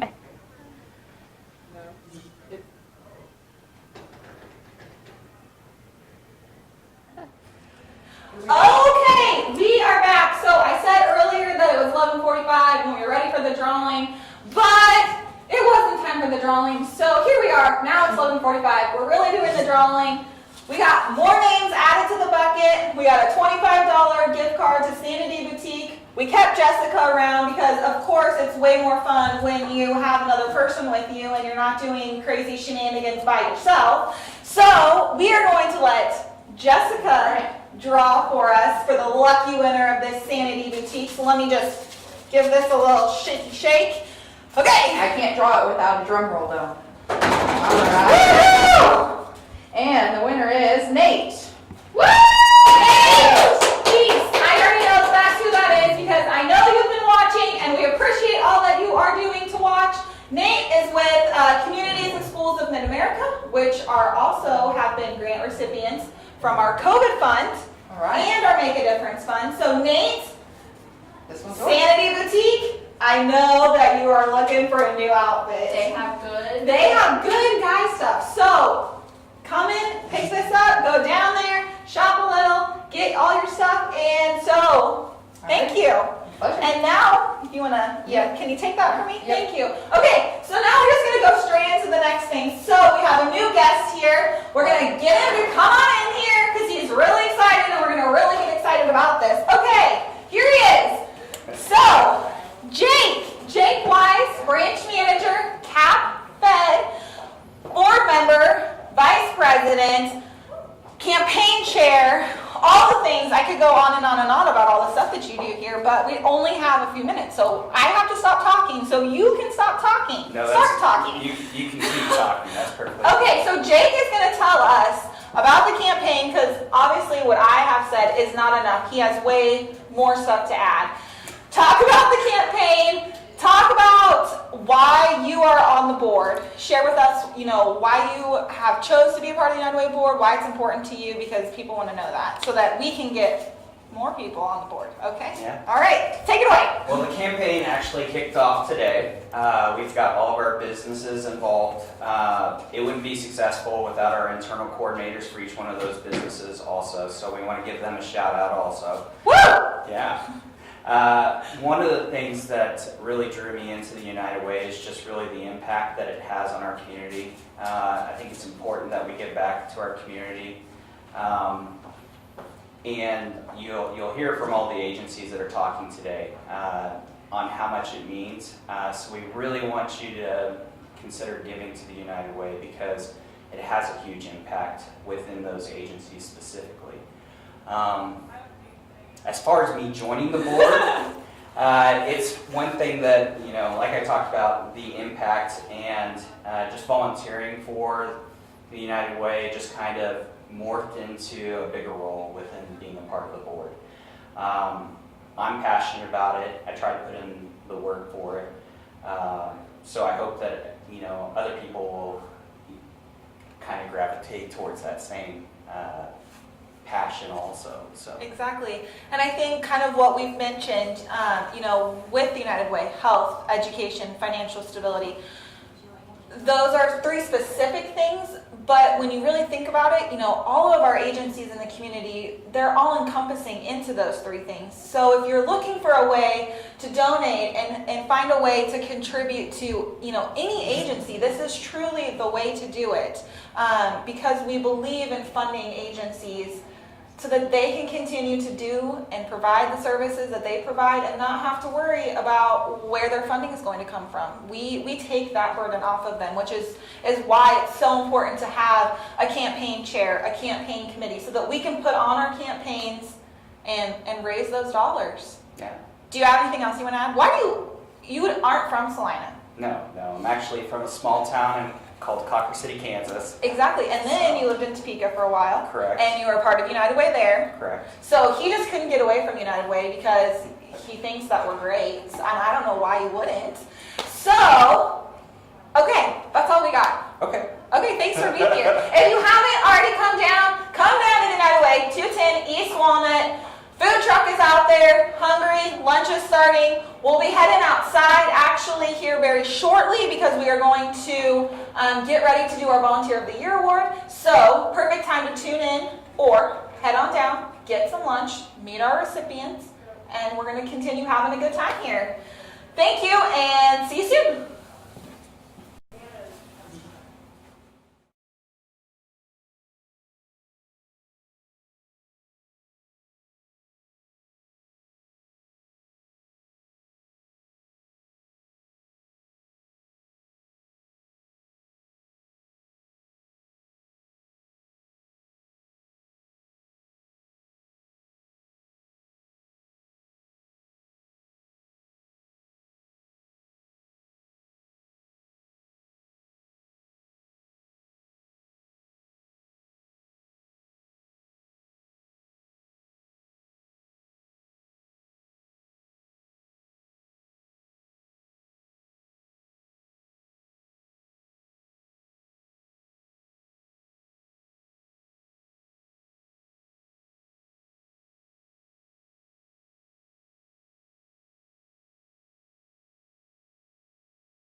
Welcome back to Coffee Corner. We have Anna with us. Thank you for joining us. Anna is one of our community volunteers that's been helping with the marketing committee.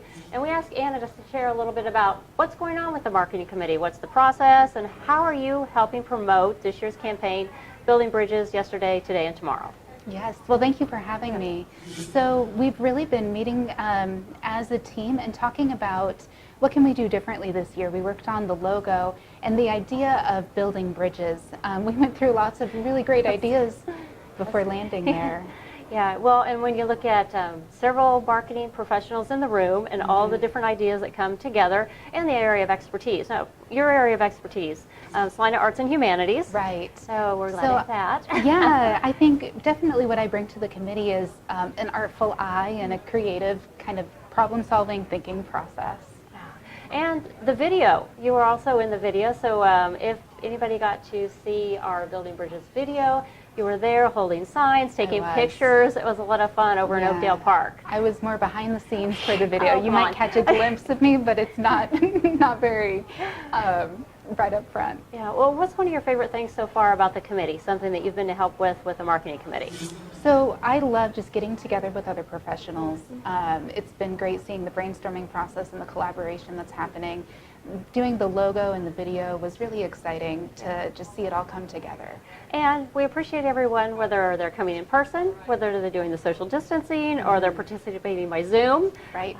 Now, when you think about the Salina Area United Way and Give, Advocate, Volunteer, Anna fits in our volunteer category, so we're appreciative of that. Thank you for joining us today at Coffee Corner. We're glad you could stop by. Thanks for having me. Yes.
Welcome back to Coffee Corner. We have Laurel with us today. Thank you for joining us. We're glad you're here. Thanks for having me. Now, when you think about the Salina Area United Way, how is the Salina Area United Way strengthening the community? And you as a volunteer, as one of our board members, as well as an officer, our secretary, how you personally are seeing the community strengthen and how United Way is strengthening the community? Okay. So I'd start by saying I actually grew up in Salina, and the United Way has played a big part in all aspects of people's life, from when you're younger kids with programs such as the Dolly Parton book program. And it has different programs through all different stages. Then for adults or college age students, there's that program to help college students, right, find out what they want to do. Yeah, and freshmen in high school, juniors in high school, and just every age, just like what you're saying, yes. And then the taxes, that's the yeah, and then once you're an adult and doing taxes, yeah. So there's a lot of things there. Yeah, so there's just so many programs that help all different. It doesn't just hit certain community members. There's really programs to help cover interests and needs for community members at all different levels and stages of life. So I think that's really important. And it's just a good way, as someone who did grow up in Salina and has moved back to Salina, to help keep people wanting to come back to the community, as it creates an atmosphere of being united and helping community members out, to make them want to come back to the community and start their families and careers here. That's one thing we do think about that. When you think about give, advocate, volunteer, and we fight for the health, education, and financial stability of all people, no matter what, no matter the income, no matter what, we're glad that growing up here, now that you've come back here, and I understand now engaged, and so fiance's here working too. Fiance here, Good things are happening. She's helping increase our, it is 2020 census time, so now we're adding to that. Oh my goodness, yes. Now, and then as a board member, you've been on the board now this last year, so another level of giving back. So I appreciate all that you're doing here for our community. Well, thank you, and I appreciate being on the board and being able to help the community as much as I can, because I've definitely received a lot of help and encouragement and support from the community, so it's nice to be able to give back as much as possible. Well, thank you for joining us on Coffee Corner. Thank you. Yeah, see you later. All right.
Welcome back to Coffee Corner. Thank you for joining us. Linda's here with us today, and Linda's on our program committee, fairly new to volunteering with Salina Area United Way, but not new to the community. Correct.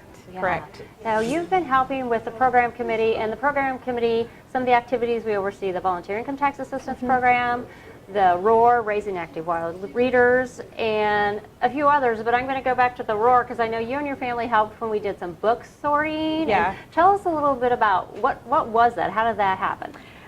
So you had offered it through our program management meeting, and I was like, oh, that'll be great for me and my kids. I have a 15-year-old and 14-year-old. They need service hours for school, so I was like, hey, let's go do this summer. And they did, and it was really fun because we got to look through all the books, and we're like, oh, remember that book? Oh, Yes, remember that all the book? reminiscing is like, hey, remember? So they're all like, oh, this was your favorite book when you were this little. And I mean, we enjoyed it. We had a really good time. Well, and it worked out good because it was during COVID, and we had the opportunity that people were wanting to do something. So we had our first ever book drive here at the Salina Area United Way, and we benefited from individuals who bought new books for us, gently used books were donated. The Salina Public Library donated several thousand books for us.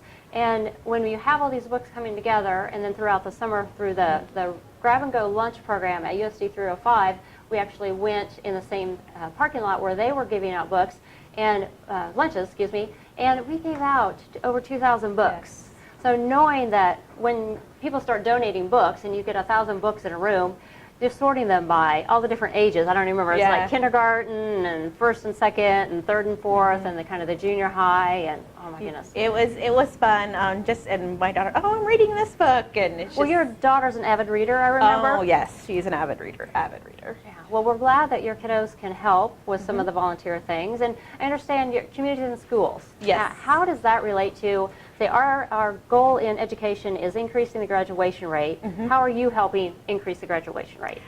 So we're kind of just that person inside the school just to kind of maybe help them get through some tough situations. Maybe they might not, their parents working, and so maybe they just need a little extra support.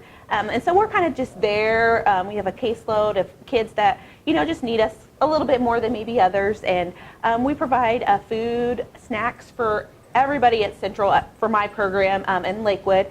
We have a food pantry, we have school supplies, we have a clothing closet. So we have an abundance of resources, available to students that need them. Yeah.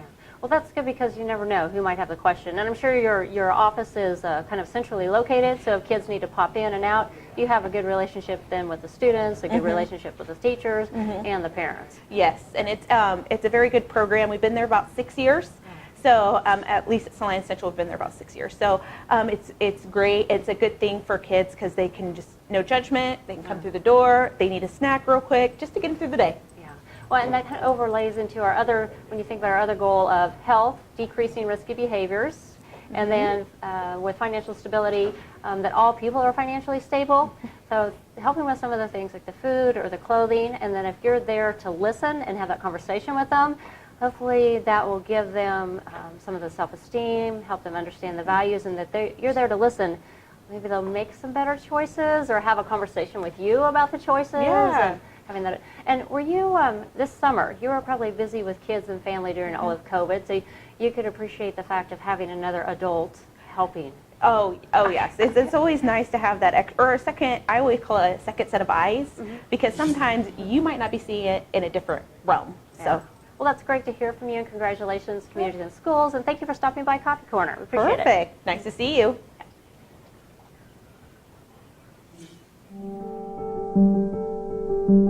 Building a bridge is no small feat. It requires planning. It takes resources. It is a team effort. Building bridges takes a group of people willing to come together to find ways to bridge a gap. For more than 80 years, the Salina Area United Way has connected with social service agencies, businesses, and area residents to find solutions to challenges facing our communities. We are building bridges by living united, by finding new solutions to old problems, by mobilizing the best resources, and by inspiring individuals to join the fight against their community's most daunting social crisis. Yesterday, today, tomorrow. Salina Area United Way. Since 1976, Great Plains Manufacturing has been a strong advocate for Salina Area United Way. Through corporate and employee contributions, Great Plains donates to the annual campaign. We support the Salina Area United Way and show our commitment to our community. The Salina Area United Way is a longtime supporter of Big Brothers Big Sisters of Salina's work to help children realize their potential and build their futures. Over the years, grant funding has enabled us to nurture children and strengthen communities. Amid the COVID-19 pandemic, Salina Area United Way formed an emergency relief fund. Our bank donated more than $12,000 to help with basic human needs identified by nonprofits in the 10-county service area. Bennington State Bank is committed to the communities we serve. With the personal protective equipment we purchased, we safely helped the community by delivering prescriptions and groceries.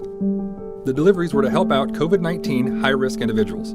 We partnered with other nonprofits to pack and deliver grocery baskets and hygiene items to several locations around Salina.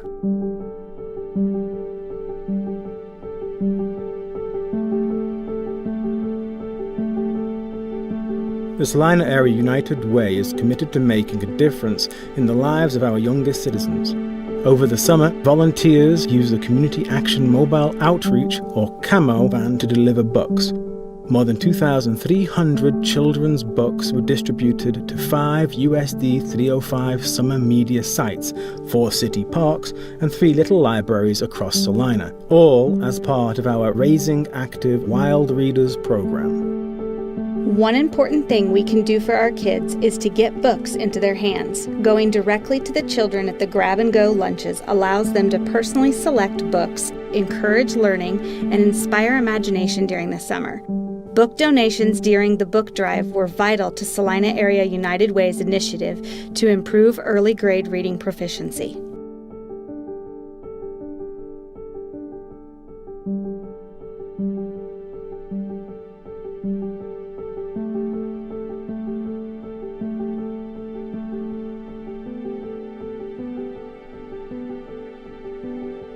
We've learned throughout our history that it's been easy to recognize obstacles standing in the way of a fully strengthened community. We've had many plans and we've used many resources, but we know that it truly takes a team to make these plans work. By helping us build these bridges, we can make sure that our community is healthy, educated, and financially stable. By helping us build these bridges, we can all live united.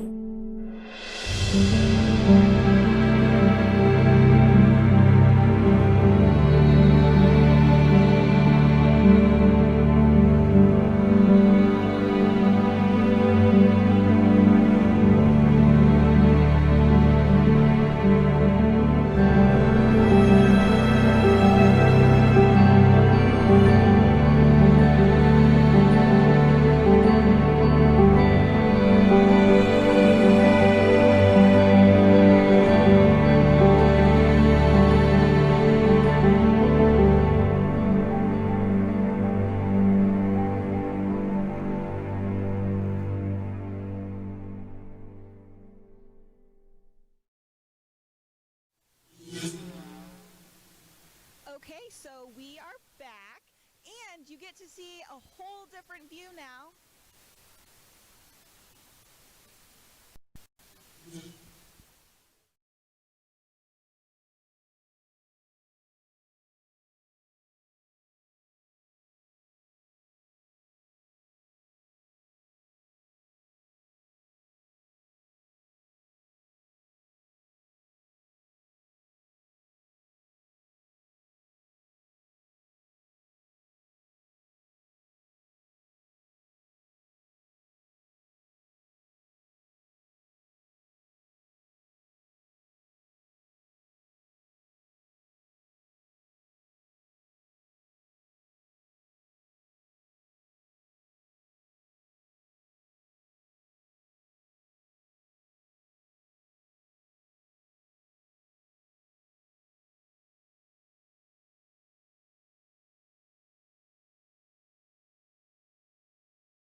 Okay, so slight technical difficulties. We're back. We're so happy to be outside, different view for everybody. So real quick, as you can see behind us, we have the food truck here, 3B's Barbecue, tents, tables, chairs. Everybody's on the other side because we're talking this direction. So it looks like nobody's here, but there's a lot of people here. So come down, join us, be a part of it. We're really happy. So now like I've been mentioning, we are going to shift gears now to our Volunteer of the Year award recipients. We have two amazing individuals that are going to be receiving these awards today. And to give a little bit of background on this, this is the 5th year that the Salina Area United Way has presented this award to volunteers in our community that are living, breathing, sleeping, eating, all the things of the community, of the Salina community, giving of their time back to the community so that we can all do our part. The award was named after Nancy Klostermeyer, who was the executive director of the Volunteer Connection. When she retired and the Volunteer Connection closed, the United Way absorbed the Volunteer Hub, which is a great place if you're looking for volunteer opportunities, create your profile, looking for nonprofits that are needing help in the community. That is a great way and a great place to go and check those out. So this year, of course, I think I've mentioned this 100 times now, but I'm going to mention it one more time because I know you're not tired of it. Because of COVID-19, the Volunteer Hub has kind of taken a shift. We haven't been able to do as many volunteer opportunities. We haven't been able to get our organizations the ability to be able to put those on just because we're all trying to keep everyone safe. So we this year asked for nominations from our local community partners of individuals that they felt really play a vital role in our community, that give their time to the Salina community and truly make a difference. And so I am so excited to be able to share this day with them and award them this amazing, amazing award. Yes, Yep. Exactly. And Amy, I'll let you go ahead and just say a couple words. Yeah, I just want to say, so like what Claire said, we reached out to all nonprofits and asked for nominations, and we had these two fabulous people that the board just couldn't get past, and we were so excited to select both of them.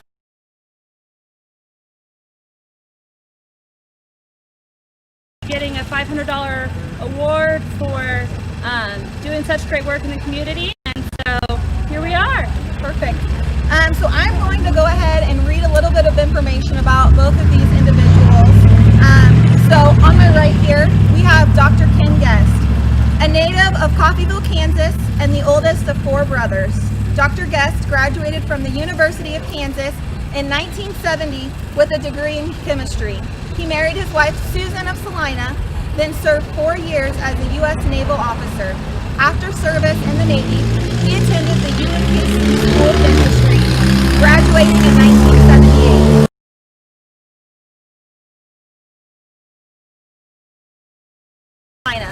He is now retired, but worked for many years with his daughter, Dr. Catherine Gross, and her husband, Dr. Guy Gross. He especially enjoyed orthodontics and treating sleep apnea.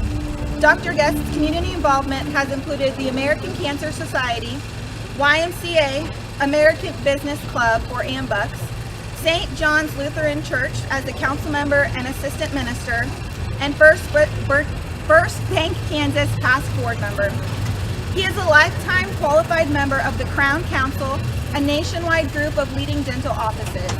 He is also a charter member and past president of the Kansas Society of Orthodontics for General Practitioners, an orthodontic study club which brings renowned clinicians to Kansas for courses of instruction. As AMBUC's fundraising chairman, he has headed the Dylan's Card campaign, which has raised over $23,000 for AMBUC's service projects.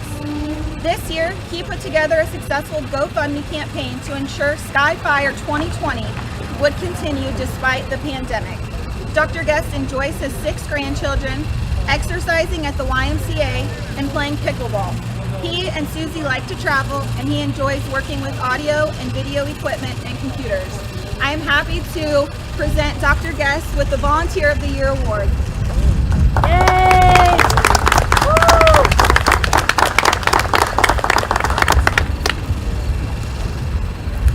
Our next recipient, Frida Reese. Frida was born 88 years ago on a farm in southwest of Kip, Kansas. She has 5 siblings, now all deceased. She graduated from Kip High School in 1950 and then attended Brown Mackey Business College in Salina. She started her first job at Salina Concrete Products, employed there for 9 years. In 1959, she worked in civil service at Schilling Air Force Base until the base closed on April 30th, 1965. She accompanied her husband on his custom harvesting business across the Midwest until he changed careers. She was employed for over 40 years as a secretary and administrative aide, retiring in 1998 after 22 years of service with the St. Francis Ministries in the Passport for Adventure Division here in Salina, with the last 7 years at Atchison, Kansas. In 1999, her husband Burl and her were in the process of moving back to Salina. In February, he had passed away after 43 years of marriage. She returned to Salina in May and started volunteering by her time in the fall at her church at First Covenant and at the Nancy Klostermeyer's RSVP program, or as we know it, the Volunteer Connection, which took her to many different locations, including the United Way and the Emergency Food Bank. Her interest in volunteering was inspired by her mother, who played the piano for sing-alongs at nursing homes through the early RSV programs. The ladies who volunteered at St. Francis in her office were doing mailings, etc., also inspired her. She has been blessed to have good health to volunteer at this age. My 18 and 19 years at the food bank have been very special to me, she says. The staff and volunteers are like family to her. They are so fortunate to have the food bank in the community for the way that they help so many. Last month, they served over 1,200 individuals with food. Because of the pandemic, the letter carriers were able to have their drive for our fundraiser this year, and the generosity of churches, business owners, grocery stores, and individuals came through by donating food to the shelves. Her hobbies include reading genealogy, reading, baking, and a sports fan of Kansas Wesleyan as she has had season tickets for several years, KU, and the Royals. We are pleased to award Frida Reese with the Volunteer of the Year Award. Thank you so much to the Salina Area United Way board members for this award. And it's especially special because it's the Nancy Klostermeyer Volunteer of the Year Award. And as you mentioned, that I volunteered with Nancy for many years. And if it wasn't for Nancy, I wouldn't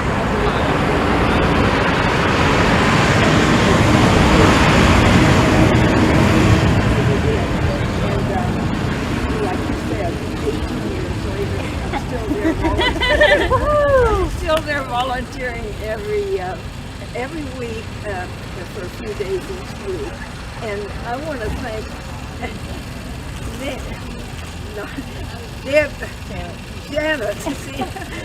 Janet with the food bank for nominating me. I appreciate it so much. And about everything else I was going to say, she's already said. Thank you all for this honor. Dr. Gauss, we'd love to have you. Yeah, when Claire called me last week, I was surprised and honored that I was being considered for this award, and I thank you very much for it. Just a couple of things. You know, I'm surrounded by volunteers, and all of you know that the volunteers, I may be getting the award, but I'm not the one who did all the work, really. For the YMCA, we've got a great team there that works so hard to accomplish a task every day. And at Ambucks, we've got a little expression, and we say shoulders together. And that's what we do for Ambucks, and they support me, and this award belongs to them and the team at the Y. So thank you very much for this award.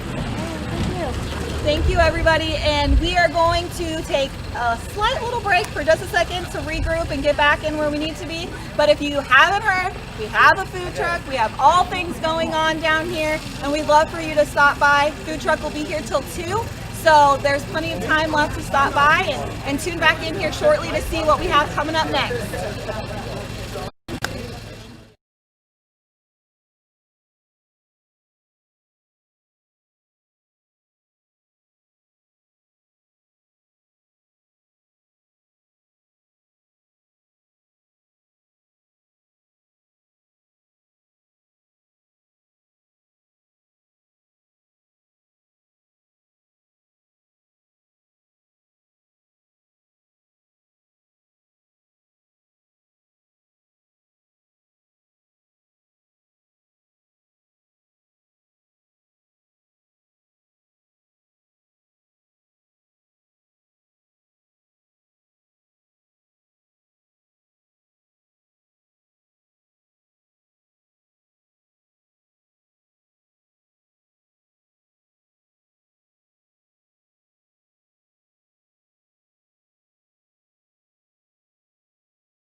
Welcome to Coffee Corner. Right now we have the famous Tim Unruh with us today. What's that face for? Infamous. Infamous Tim. Now thinking about all the different years you've covered so many different stories all around Kansas, plus, and some of the extra writing that you've done. Written a few United Way stories. And when you think about United Way and our community, what's a dream headline? The dream, I had one written down here. I would say United Way makes life better for thousands. Thousands. Or it solves problems, embraces community. Good one. We'll take them both, yes. You can have them all. Good. All right, I don't require any payment whatsoever. Okay. Well, often at like New Year's, when people do the New Year's resolutions, they do some of those headlines, the dream headlines of this or dream headlines of that. Right. Knowing that we're a north central Kansas region, we have a 10-county service area. You've covered quite a bit. Salina Journal, you were a reporter, and now you're doing freelance special sections. Right, a reporter for 20 years, and now I'm going it alone. Yes, and I love it. I love it. What's the best part about being more like an entrepreneur then? An entrepreneur, so you control your own destiny, and you can write in your underwear if you want to. Oh, don't say that. Oh, sorry. Yeah. Nobody ever has to see me in my comfort underwear. of your home. In the comfort of my home, yes, with my trusty dog beside me, and yes. What are some of your favorite stories?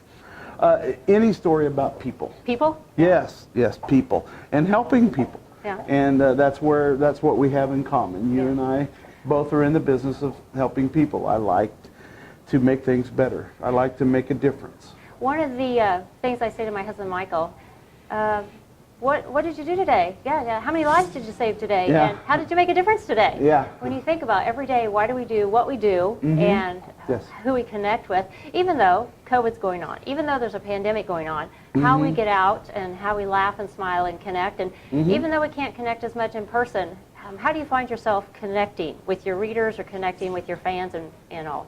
It starts with a smile. It really does. And you really have to be sincere and genuine. And you can't just say there's nothing superficial about it. You have to be real. Yeah. And it's all about being real. Well, that's our the mission statement for the Salina Area United Way: strengthening our community. That's a pretty serious thought. And when you think about doing work in the areas of education, financial stability, and health, all very real topics in this day and age. How can we help people? How can we help our friends and neighbors? Right.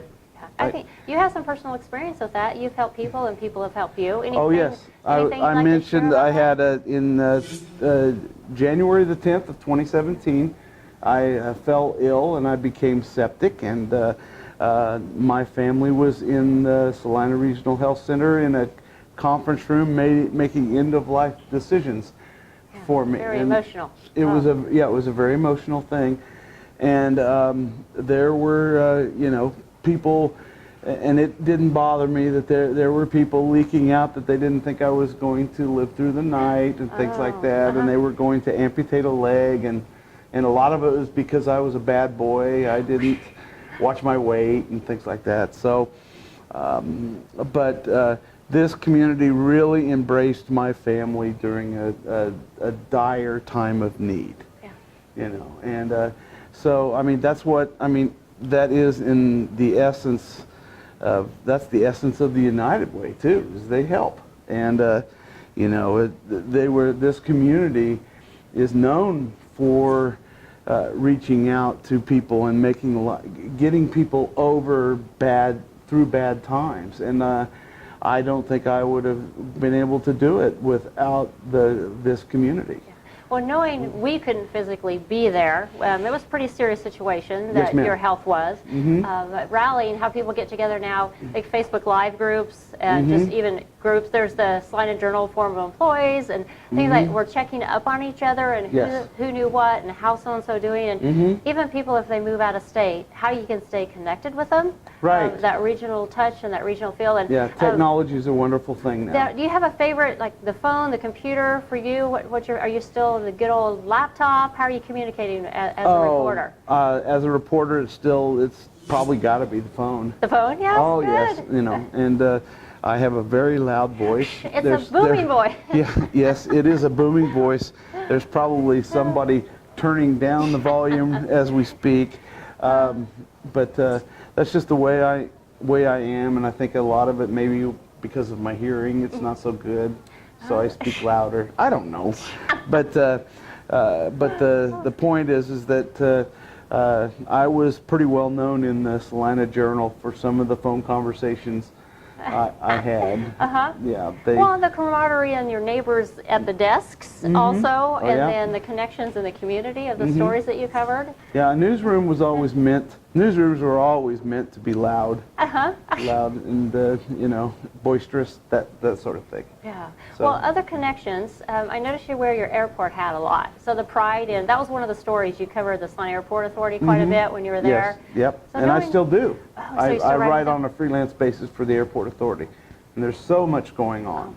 So another thing to be proud of the community. Oh yes, there's just so many things to be proud of. In fact, I just finished a story talking about the expansion of Schwann's and Tony's Pizza, and the city manager Mike Scraggs says, it's amazing the great things that are happening in Salina in the face of the pandemic. It's almost like take that pandemic. Yes. We're here. We are here. Yes. So. Well, I am so glad that you stopped by, and we talked about people giving and how people come together. I would mention that any gift can make a difference. Yes. Some people say $5 a week, some people $10 a week, sometimes $15 or $20 a week. And a gift of $15 a week, thinking about child or adult, some mental health, some dental, different kind of services, because we've talked about some mental, knowing that medical, knowing our grants, the Make a Difference grant or the Community Impact grants, how we award grants to organizations that are doing the direct service. They're implementing the program, they're doing the services. So knowing any amount that you give to the Salina Area United Way, some folks write a check, some people make automatic payments, there's so many different ways, and there are a lot of great organizations in Salina to support. So if you look at like the Salina Area United Way is kind of the umbrella. We try to work with the community impact side, helping out with the fundraising, and I think, I remember the fundraisers at different organizations, people rally the internal coordinators and they have like ice cream fees or taco fees or chili fees, and then all the money that's raised then goes to the Salina Area United Way campaign. So over the years. Bottom line, the United Way just makes it happen. Yes. Makes it easier to make things better for people. Yeah, that is so good. Thank you so much for joining us You're here welcome. at Coffee Corner. It's great I'm glad to you see came. you. Now, have you enjoyed lunch yet today? I have not. I have a free lunch ticket or something that I get. Thank you for some so, barbecue out there, 3Bs. So we have the food truck. Can't pass a barbecue. Can't pass that up. Don't tell my doctor. Oh. Yeah. Oh, well, thank you again for joining us. We're glad you came by Coffee Corner. Thank you for what you do.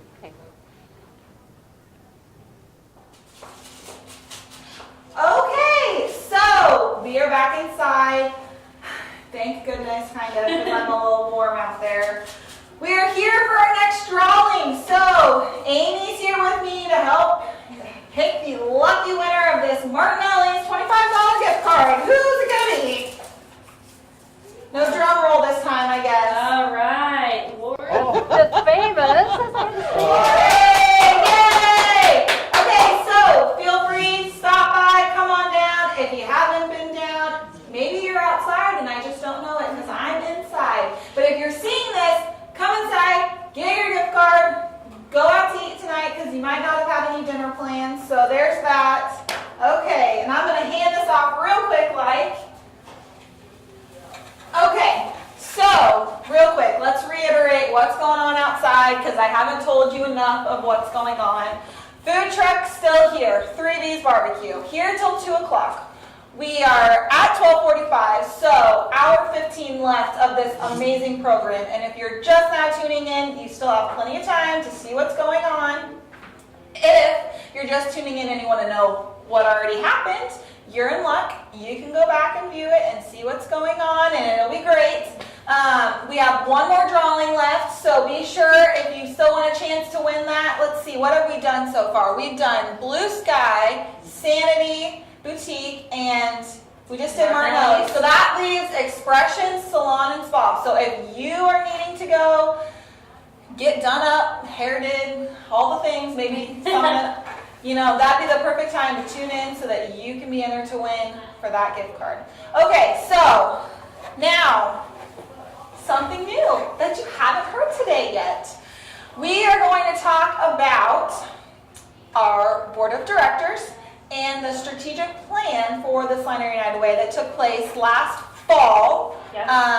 And so prior to myself coming on board, so I've called in backup to discuss this and kind of share how that came about and just all of the things that it entails. So Amy, take it away. Tell us it all. So in 2019, we knew that there was going to be a change of leadership within our executive director position.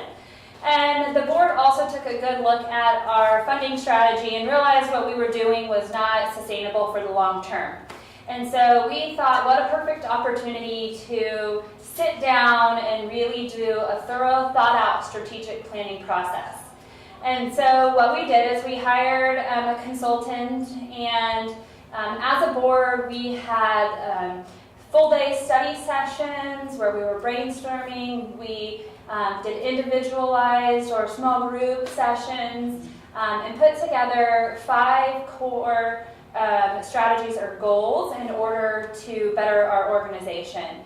And so one of the goals was to increase fundraising and marketing. And so that's one of the reasons we're so thankful we have Claire. She's a perfect fit. She's the brains behind all of this, and we couldn't have done it without her. And then additionally, one of the other things we decided to do to be more sustainable is to change our funding strategy. And so we used to fund like 3 years out based on what we thought we would raise. And at times we didn't raise what we thought, and so we were having to dip into reserves. And so starting last year, we switched around our fundraising model, and now we will raise the money and then grant it out so we never get put in that position again. So, and that's why we need your help to reach our $550,000 goal so that we can grant all those dollars back out into the community, help our agencies, fund them. I feel like I might have said this once or twice before, but we're in a pandemic, so they need additional funds. They've had things happen. We've got to be able to take care of that. So that piece, fundraising, we need all of you. We need that piece. Marketing. I hope you're going to get tired of seeing us in the news and on social media and on the radio, because we just want you to know all about us. So those 2 goals, already knocking them out. Okay, exactly. Now what? And in addition to that, some else of what we did was also talk about how we wanted to do granting. And so there was a time in United Way history where we only funded agencies, and then there was a time where we only funded certain programs.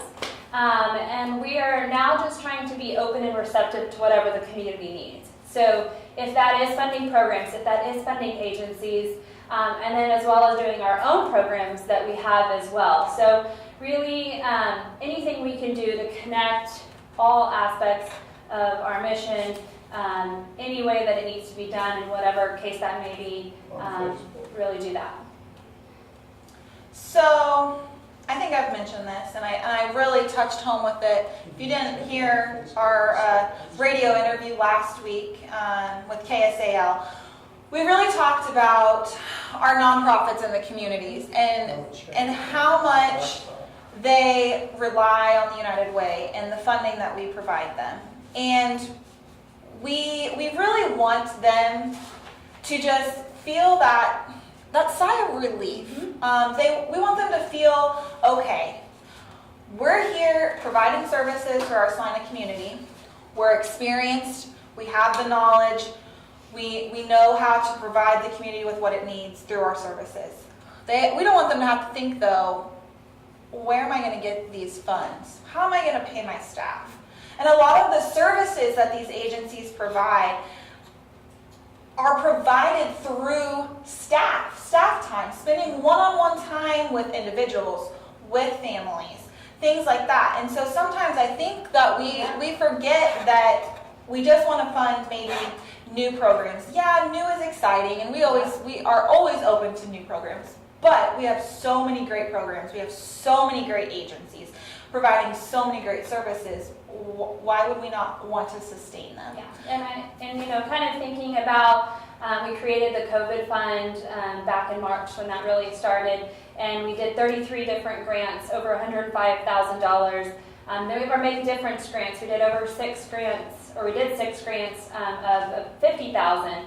And so I believe total in all the organizations we affected was 34. And so when you give to Salina Area United Way, you're really giving to all of these different organizations, kind of a one-stop shop. We are taking that burden of fundraising off of their backs so that they can do the services that they're good at and the services that they're there for, and we can assist with that fundraising piece. And I think we mentioned it, you know, 6, 7, 8 years ago, United Way used to be $1 million organization. And the goal is to get back to that someday. And we hope that by setting our goal at 550 now, that's just one step closer. So let's reach that goal. We need your help. Let's reach that goal together. Let's hit 550 and let's just keep going. Let's just help our agencies. Let's do what we can do. Let's get those funds in here because they need us. Yep. And we need you.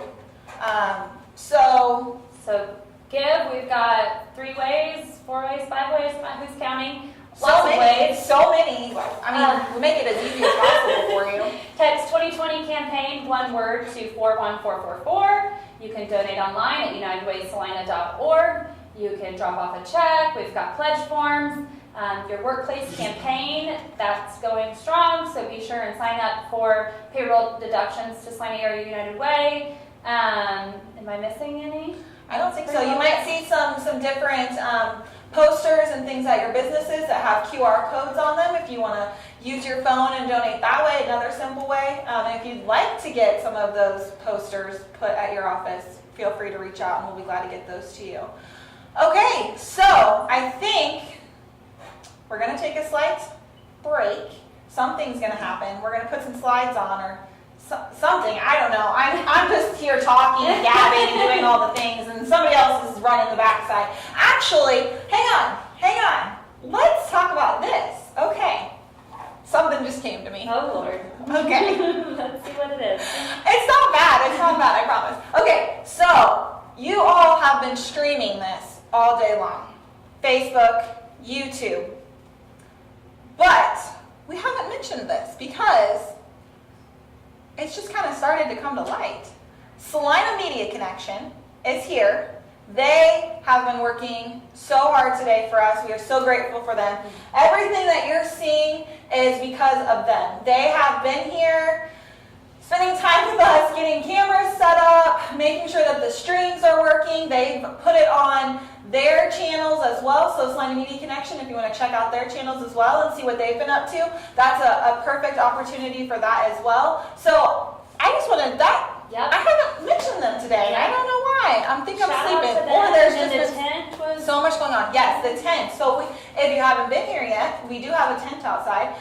Crazy Ed's Tents. He came by this morning, donated that to us, put that up. So if you're hungry and you haven't stopped by yet, but you're worried about the sun, we got shade for you, tables, chairs, all of those things. So perfect time to come down, check out what's going on. Let's also thank our sponsors, additional sponsors as well. So we've had some amazing sponsorships that without them we wouldn't be able to put on this event. We've had First Bank Kansas, American State Bank, Capital Federal. We've also had Next Tech Wireless. Thank you to all the people that have donated prizes today. All of the prizes that we've been giving away. We'll also be giving away additional prizes, which is something else that's new about this workplace campaign this year that we haven't mentioned, which we might as well mention now. So if you turn in your pledge form, if you donate at the end of the year, you'll be entered to win Steeple tickets, Rebecca Jane's gift card, which is a pretty awesome one. Yes. $100 to Rebecca Jane's. How awesome is that? We have golf fees and cart from Great Life. We have golf. I can't remember how many, we have a couple rounds of golf from Country Club, I believe, with carts. And we also have community theater tickets and a $50 gift card to Ashley Home Store. So if you would like to donate to Workplace Campaign prizes, if you're watching, feel free to reach out, get some additional prizes added to this, but those are all available too. So thank you to everybody that has done that for us. We really, really appreciate it. We wouldn't be able to continue to do what we're doing without you. Okay, so now we really are going to take just a second break, give you some slides, regroup, get together, and get some additional people in here because you've been hearing from us a lot lately. Well, for sure me. Amy, we could keep her on for hours. Well, you know. But, so we're going to take a break real quick. We'll be right back, and we'll keep going with more guests and more things. So, stay tuned.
Welcome to Coffee Corner. Right now we are blessed to have Brian with us, and Brian is one of our COVID-19 emergency relief grants. And would you tell us a little bit about what you did with the funds that you received from the Salina Area United Way? Well, when COVID hit the Salina area, I temporarily paused my pest control business and established the Gopherwood Community Foundation and started organizing volunteers throughout central Kansas to make masks out of the best quality materials that I could source. All the masks were given completely free of charge, no obligation, to nursing homes, home health agencies, group homes, other high-risk facilities. We got the grant from the United Way, which really helped propel us forward, and we've distributed masks darn near from the Nebraska state line to the Oklahoma state line, and quite a ways east and west. Oh, it's phenomenal. Coming up with an idea, taking a pause. Affectionately, we know Brian at our Salina Area Community Services Council as the Bedbug Man. And if Also known as the Vampire Slayer. If people can't remember now, remember he's helping with that mask program and a lot of other things that you've helped with. And even if we're on a Zoom or if in the olden days when we met in person, knowing that you can quickly change from one area to another when you have a heart to give back and you see that need. So thank you for joining us at Coffee Corner, and we're glad you shared a little bit about what you do with those grant funds. Thank you, Brenda. Yeah.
Welcome to Coffee Corner. We have Pastor Alan Smith with us today. Thank you for joining us. Thank you for inviting me. Thank you so much. We're glad you're a part of this community.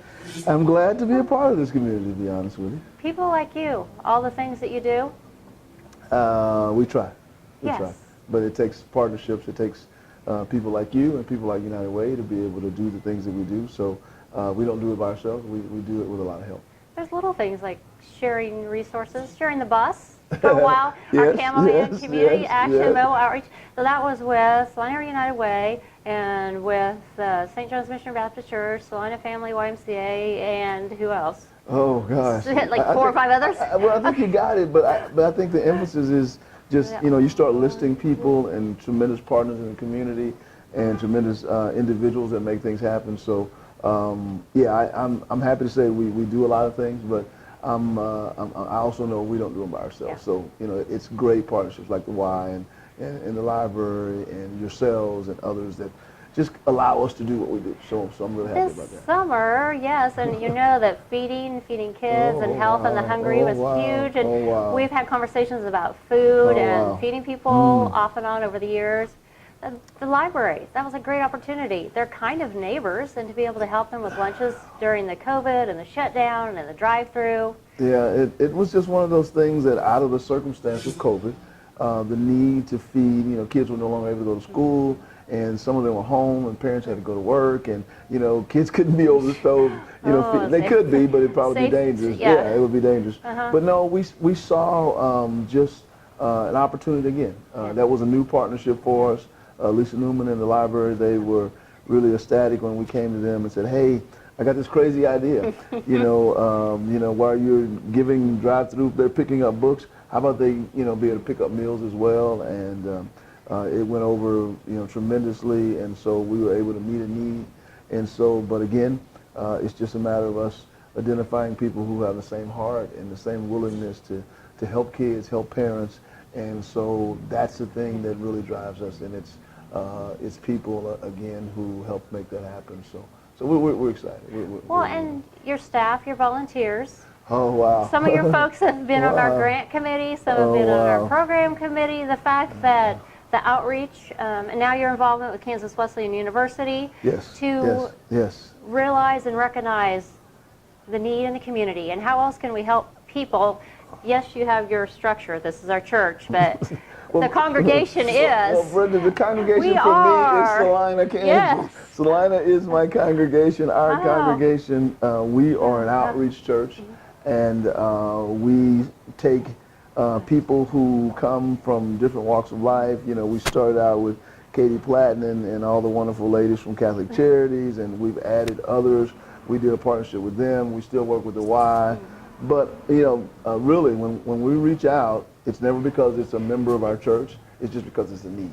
And so, yeah, Salina is our congregation. So whether you knew it or not, you're a part of our congregation. And so when you got some free time, come help us, yes. Well, and right next door, you put in a park, kind of a playground. Playground, So that opportunity, that healthy, active living, because when we think about our Salina Area United Way goals of education, financial stability, and health, there's a lot of things. We mentioned hunger, but that playground is just right outside, and you folks have the shelter, and so your fellowship and your activities that you have with that is just one more outreach. Yeah, and the amazing thing is that, you know, we didn't even put a fence around it. We really wanted it to carry out the true mission of being a community, being that fellowship and that outreach that United Way works so hard to make sure that that's a part of your purpose and your drive, and it's a part of ours.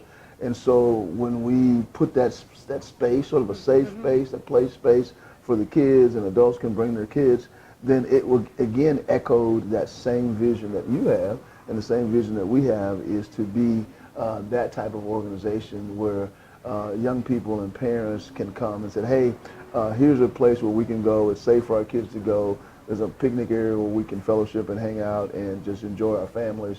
And so when we do those things, we have, I think, the mutual mission that we have in mind for our community. And I think that's what makes Salina great. And that's what makes Salina Area United Way great, because they support those types of visions and goals. And I'm thinking back years ago, when you think about barriers and barriers we've overcome. Earlier, wow. Tim Unruh was one of our guests, Oh, and we wow. talked Oh, about wow. health barriers. Oh, wow. And right now, we're all thinking about masks and COVID-19 and how is school and learning. But your church itself, the structure several years ago, a barrier.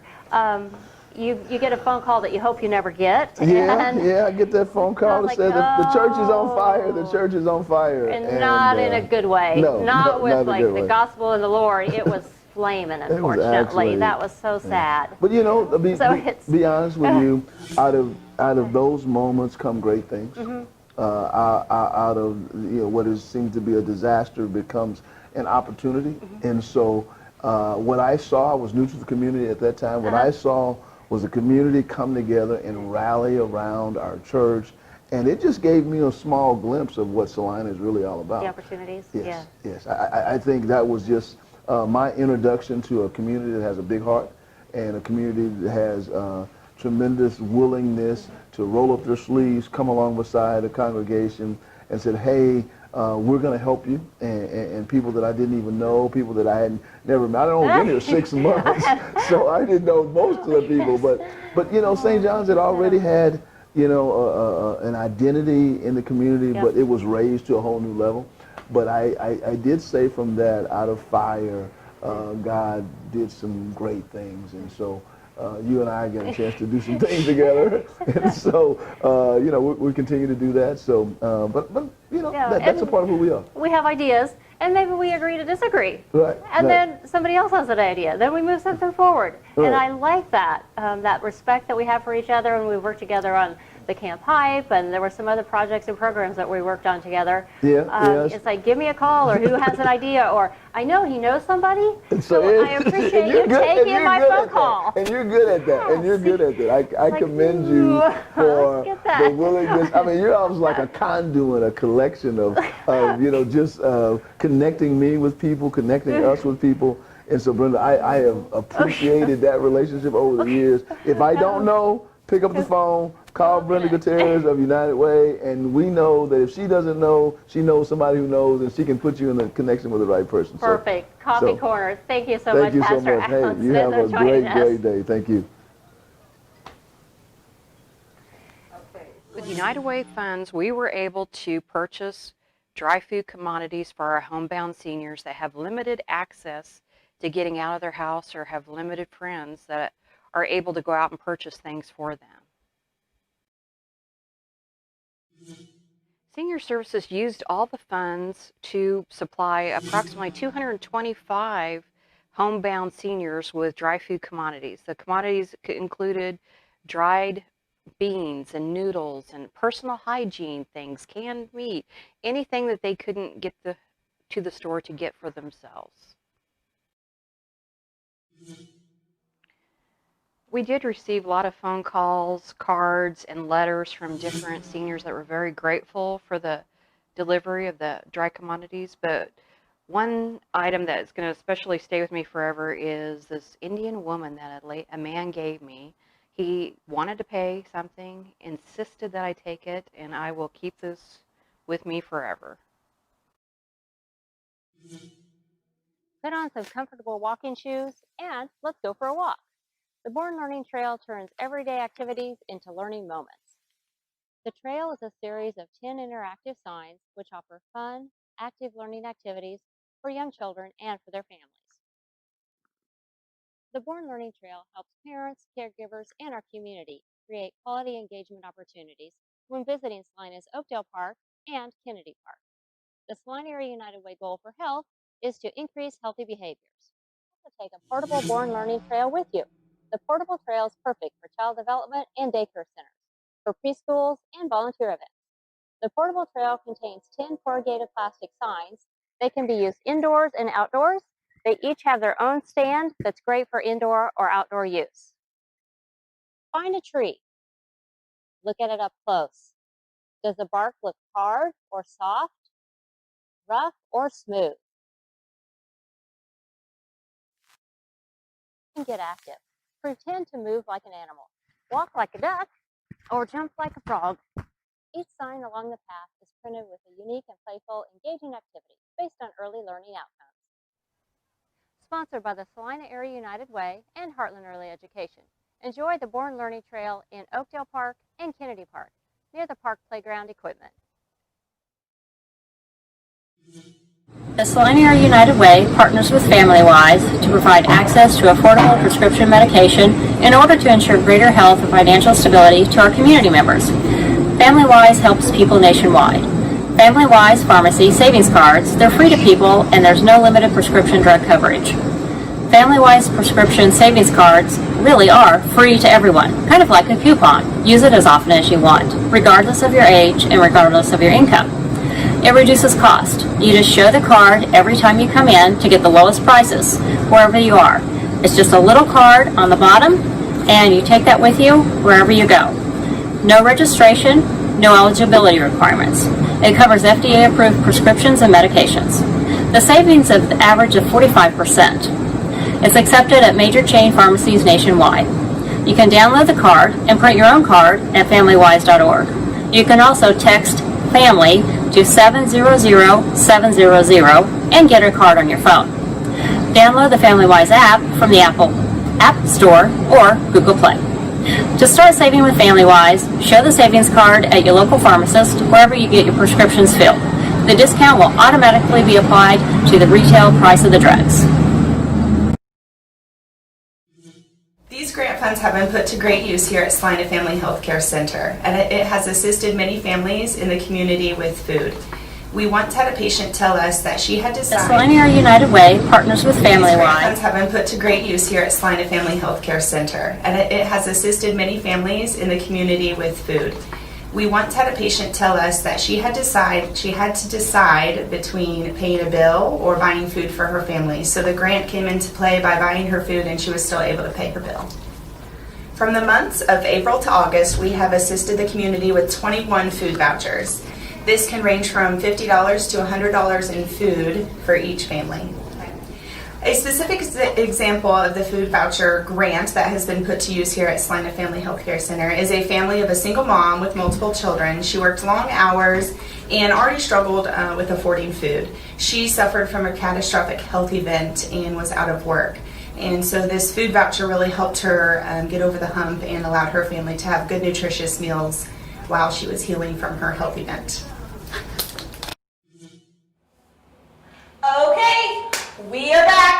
Another new guest. Exciting things happening down here at 210 East Walnut. So excited to have Elaine Edwards. She is the Executive Director of the Salina Child Care Association. Elaine, thank you so much for being here. Thanks for inviting me. Anytime. Okay, so kind of the ritual, what we've been doing. You tell us about what your organization does, how they impact the community, the importance, so that everybody knows why you're so important, because you are. Well, Salina Child Care Association was the first child care center that opened up in Salina back in 1967. Okay. Through the years, and that very first year, we became a United Way agency. And they say sometimes it takes nonprofits a little while to join. We were on board year one. Perfect. That is what I like to hear. Yes. Keep that coming. Let's keep it going. Huge United Way supporters. Great. So through the years, we've been located in different churches, and we're currently housed over in the beautiful Donna Elvenier Children's Center, a few blocks from here. We've been there about 7 years now through the generosity of the Salina Regional Health Foundation and also many community contributors and the Whittier family. And so when we moved over there, we were able to expand. We now are we have room to care for 12 infants a day, 24 toddlers, and around 80 preschool children. Okay. So it keeps us busy. And if you haven't been there, it really is a beautiful facility. Beautiful. I mean, it's a great place to have. If you can have your children go there, I would highly recommend it because it is a great facility. It is, and we don't take it for granted. Every day I walk in there and we're just so blessed to be in that space. And it just goes to show how important the community is and the role that all of us play, because otherwise, community dollars. Yes, exactly. Otherwise, you wouldn't have such a beautiful facility to be able to do what you do. Okay, so as we've mentioned, you've received funds from the United Way. We have. And through a few different grants. So most recently, COVID funds through our relief fund, and then also with our Make a Difference. So can you tell us a little bit about first how the COVID funds, what you use those for, and then transition into the Make a Difference grant? Right, like many child care programs nationwide, enrollments just dropped in March. And so we were trying to, we have stayed open this whole time. We have taken on different health and safety measures to make sure that everyone is staying healthy. Right. But we had added cost with that. And we were fortunate to apply for the United Way COVID money to help us with the difference. We receive food assistance from the State Department of Education, but it covers partial food cost.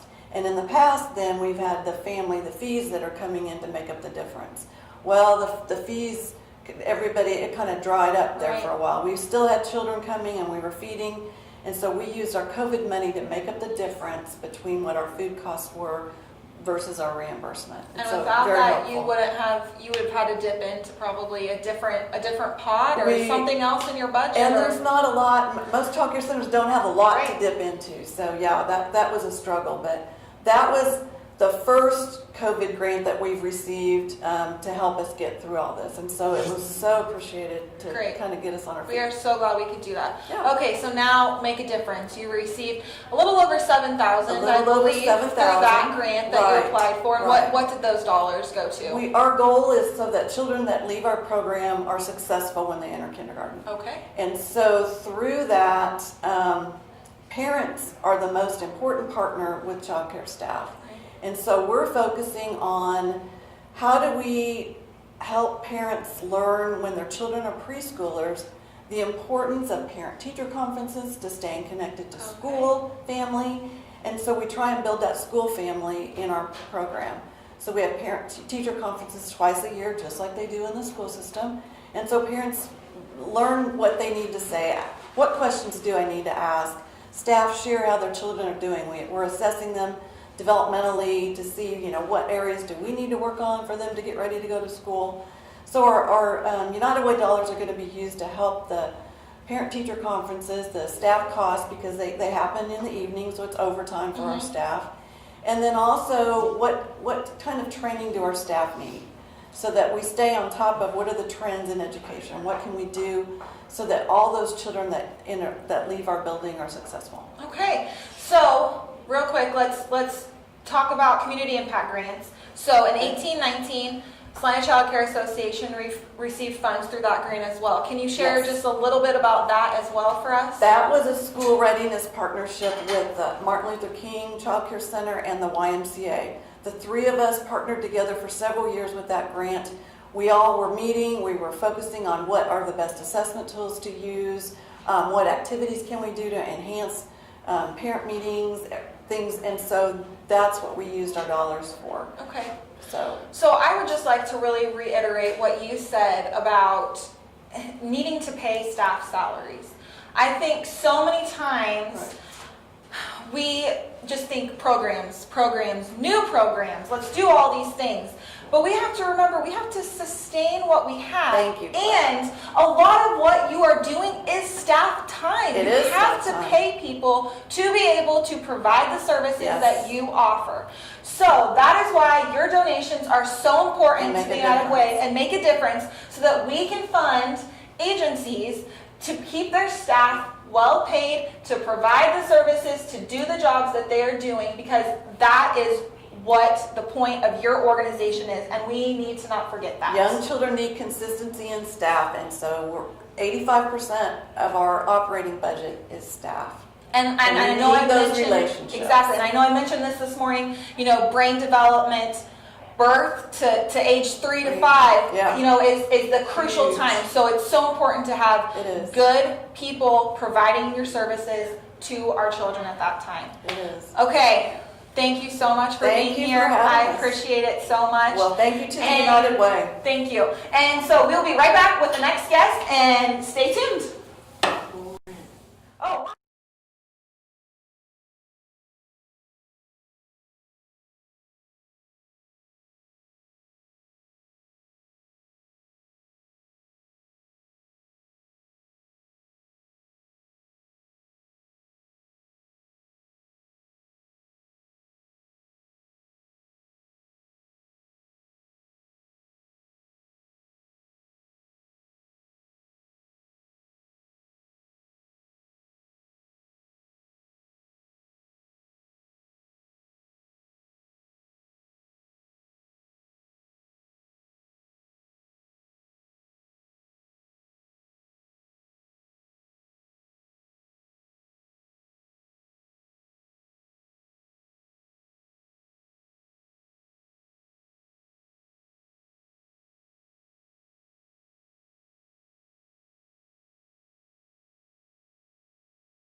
Okay, we are back. Another guest, Erica, Trust Officer for Bennington State Bank, and she is a member of our Finance Committee. So, another new area that you haven't heard about from the Salina Area United Way. Erica, can you tell us a little bit about the Finance Committee, what role you play, what the role of Finance Committee plays, and just share with people who do donate the trust that they have with giving their dollars to the United Way, with what a great committee we have. Certainly. Thank you, Claire, for having me here. It's been about 2 years I've been on the Finance Committee now. It's gone by so fast. We've been tasked with so many things lately. But our Finance Committee is comprised of, we've got several financial advisors, attorney, a CPA, and many other experts in the financial industry so that we can make sure that the Salina Area United Way has a strong finance security there. Recently we've been looking at reducing expenses. The more that we can reduce expenses, the more dollars that can go back into the community. We're diligently tracking all donations that come in so that we can work with the grant committee and getting those dollars back into the community as quick as possible and as efficiently and effectively as possible. So yeah, it's great. We've been doing a lot. We've developed a new investment policy statement. That's right, we have. Yeah. Spent a lot of time on that. That way we can have a strong financial policy with the goals of capital preservation, adequate liquidity. That way we can get those dollars back out there, and strong governance and accountability. So perfect. Well, thank you so much for being here, sharing that information with us. I think sometimes we talk about donating and all of the agencies that we give money to, and we sometimes forget how crucial, like, the financial side of where your dollars are going to, and that they are being monitored, and we are taking that very seriously because of what we do here. So we really appreciate you being here, and I hope that kind of gave you another way to look at what all goes on here. So perfect. Thank you, Claire. Thank you, and we'll be right back. Amen.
Okay, so new guest here. We're going to talk fast so we can stay on track. Amanda Hotto, Executive Director for Big Brothers Big Sisters here. She's going to start off by telling us about Big Brothers Big Sisters in case you don't know what they do. So, take it away. So, short and sweet, Big Brothers Big Sisters is one of the largest and oldest nonprofits in the country. And we are proud to have had our local agency here in Salina for 50 years, over 50 years, since 1968. And so our mission is to create and support one-to-one mentoring relationships that ignite the power and promise of youth in our community. Okay, so well, you do a lot then. Okay, so let's talk about this. Okay, so you just received Make a Difference funds through the United Way Make a Difference grants, $10,000. Can you tell us what those funds are used for? Those funds went directly to our community-based mentoring program, which is the largest program that Big Brothers Big Sisters does here in Salina. So 70% of our resources go to the community base, and that's our most popular program where we match an adult role model with a youth age 5 to 17. And they get to go out in the Salina community and experience all the wonderful things that we have in Salina and build that relationship and that mentorship. So the Make a Difference grant went to that program specifically for the intake, the background checks that we have to do for safety for the youth, and all of the funds that it takes to support that program. Okay, so now let's also talk about in 1819, Big Brothers Big Sisters received community impact grants. Can you tell us a little bit about what those dollars went to? Because it was different than the Make a Difference grant. Correct. The community impact grant went to our Hispanic mentoring program and was crucial in allowing us to build that program and create that program. So that allowed us to hire a translator to help us break the language barrier gap with our Hispanic families. That program has grown leaps and bounds since being able to build that, and that is all in partnership with United Way. Perfect. Okay, so lastly, to end this off with, can you share a story with us? Whether it be a big, a little girl, boy, how do these dollars truly impact the children? Well, first and foremost, the mentorship helps these kids, at-risk youth, from going down that path of delinquency and bad behavior, basically. And so every story that we have is a success story in our world, thankfully. But top of mind is two matches that happened last week for the community-based program. And we were able to match two of our longest waiting boys off the list. One had been waiting almost 4 years, and the other one was waiting 3 years. So that just warms our heart to know that we were able to do that. We were able to find that perfect match for them, that perfect big, and watch their friendship and mentorship flourish and grow. I can't even imagine how excited they were. Yeah. So that's just awesome. Okay, well, perfect. Well, thank you so much for being here, for sharing. We really appreciate it. We hope that you are, again, getting to see another side. Like I mentioned, it's so important, your donations. They go to great organizations like Big Brothers Big Sisters, great programs. And like I mentioned before with Elaine, staff, they provide so much time and energy into the services that they provide. So being able to just fund agencies all across the board, no matter what they're needing, is crucial. So please make your donations. All right? Thank you. Thank you very much. Yes, we'll talk soon. All right, we'll be back. Okay. Welcome to Coffee Corner. We have Gabe with us, Gabe Grant. When you think about what's ahead for USD 305, as the board president for USD 305, what's ahead? Well, we've had lots on our plate as of late, navigating change through this COVID-19 pandemic and all of that.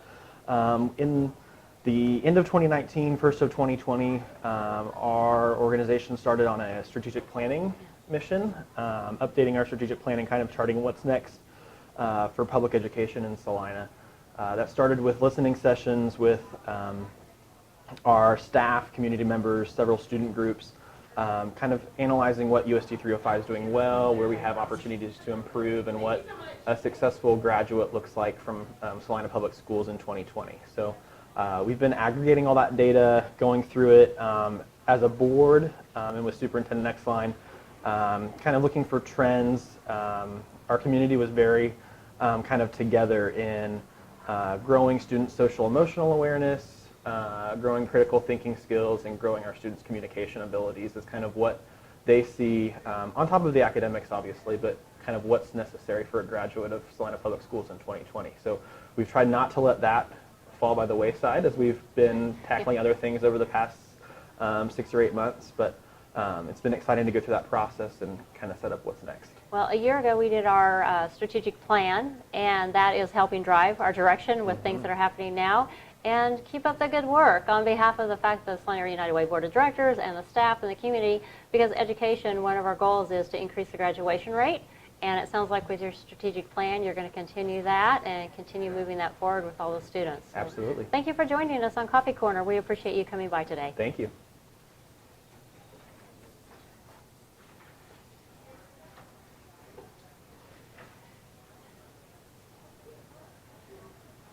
Hi, I'm Lori McNally here at Lakewood Middle School. I'm the site coordinator with Community and Schools of Mid-America. Here today just to thank the Salina Area United Way for our grant award and tell you a little bit about how it's impacted our students and families, especially the last few months with the pandemic.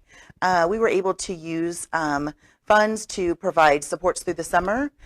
Students weren't able to access meals, and we were able to provide those either by porch drop-offs or we provided mobile distribution sites throughout the community. We collaborated with USD 305 to provide resources at the grab-and-go lunches. So in addition to them picking up their lunch, they were able to stop at the CIS booth and maybe get some basic needs met, like hygiene products, tissues, toiletries, things like that, as well as snacks, food, and also school supplies and clothing and shoes, all of those kinds of things. A few weeks into our mobile distribution, we started hearing parents being a little overwhelmed, all the kids being at home. Things were getting chaotic, kids were getting restless. So I decided to expand the mobile site a little bit by encouraging some social and emotional type resources as well. So I provided parents with fidgets and crossword puzzles and word searches and coloring sheets and things, Play-Doh, sidewalk chalk, bubbles, that would entertain the children at home while they were going through this pandemic as well. There was a lot of stress on students and families. These services were provided not just to CIS students, but to all students in Salina that came through the line. Nobody was turned away. CIS has the belief that all children matter and all children needs will be met. Just to touch on the number of students and families that are reached here in Salina, we have 1,375 students that received Tier 1, 2, or 3 level supports during the last school year. Our general caseload is an average of 55 students, and those students receive intensive one-on-one services throughout the school year. But all students in the building can receive Tier 1 supports. An example of a Tier 1 support that I ran here at Lakewood was our lunch with an officer. I utilized our school resource officer, Officer Chambers, and he very eagerly agreed to plan an event with me to be in a classroom every Friday and provide support, just help build relationships, improve school climate. It was a time for question and answers. It was a time for him to kind of talk about good choices and healthy living, and how important it is to make good friends, and you can be in this situation and there's potentially a drug bust, and it was just who you were with and where you were at, and just making those kind of wise, healthy choices for their future. The kids loved it. It was a big hit. Teachers wanted a second round. So it was a really great program, and all students were able to receive and participate in that, not just community and schools students. During that time also, we provide school resources, kind of bridge between the community and school. Any family in the building that needs some sort of connection to a community support, I'm there for that as well, can connect them to the agency that can best suit their needs. With the support of the Salina Area United Way, we're able to launch a special emphasis this year, which is building relationships and strengthening family ties. So our goal and parent engagement. Our goal is to have better connections with parents. We have a wonderful rapport with the students, and it seems as though once they're home, some of those connections are lost. So we want to tie in the family and bring the parents in as often as we can. Our goal is to meet with the family 1 to 2 times per grading period to have that connection a little bit stronger. Another thing that we were going to start this school year is a program that we call our Alumni Ally, which is going to be incredible because it's going to take our services beyond their senior year. It's going to allow them to have a person to help them at that next step instead of just letting them graduate and just, now what do I do after they've had potentially 7 years of support? We're going to have a person in place to be able to help them with enrollment in a tech school or college or whatever their next step is. Maybe it's helping them find a suitable place to live, housing. All of those kinds of things are going to be taken care of with that person. So that's a great, great benefit. Lastly, I'd like to point out the significance, how CIS services tie into graduation rates. The graduation rate at Salina Central is 80% 84%. And students who've had 7 years of CIS support, one-on-one support with case management, in the years 2018-19, the graduation rate was up to 84% for caseload students. And last year, we were just completely pleased that the graduation rate was up to 92% for caseload students. So that's profound. It kind of lets us know that we're on the right path, we're doing the right thing, and our services do make a difference to students and families here in our community. By making it easier for individuals to access substance abuse programs, receive quality health care, tackle tobacco cessation, and access nutritious foods, we are fighting to help everyone get and stay healthy.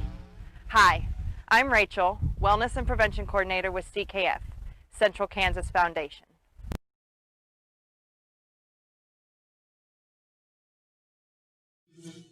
I am working on decreasing chronic disease in our community by establishing programs and policies that help stimulate healthy activities.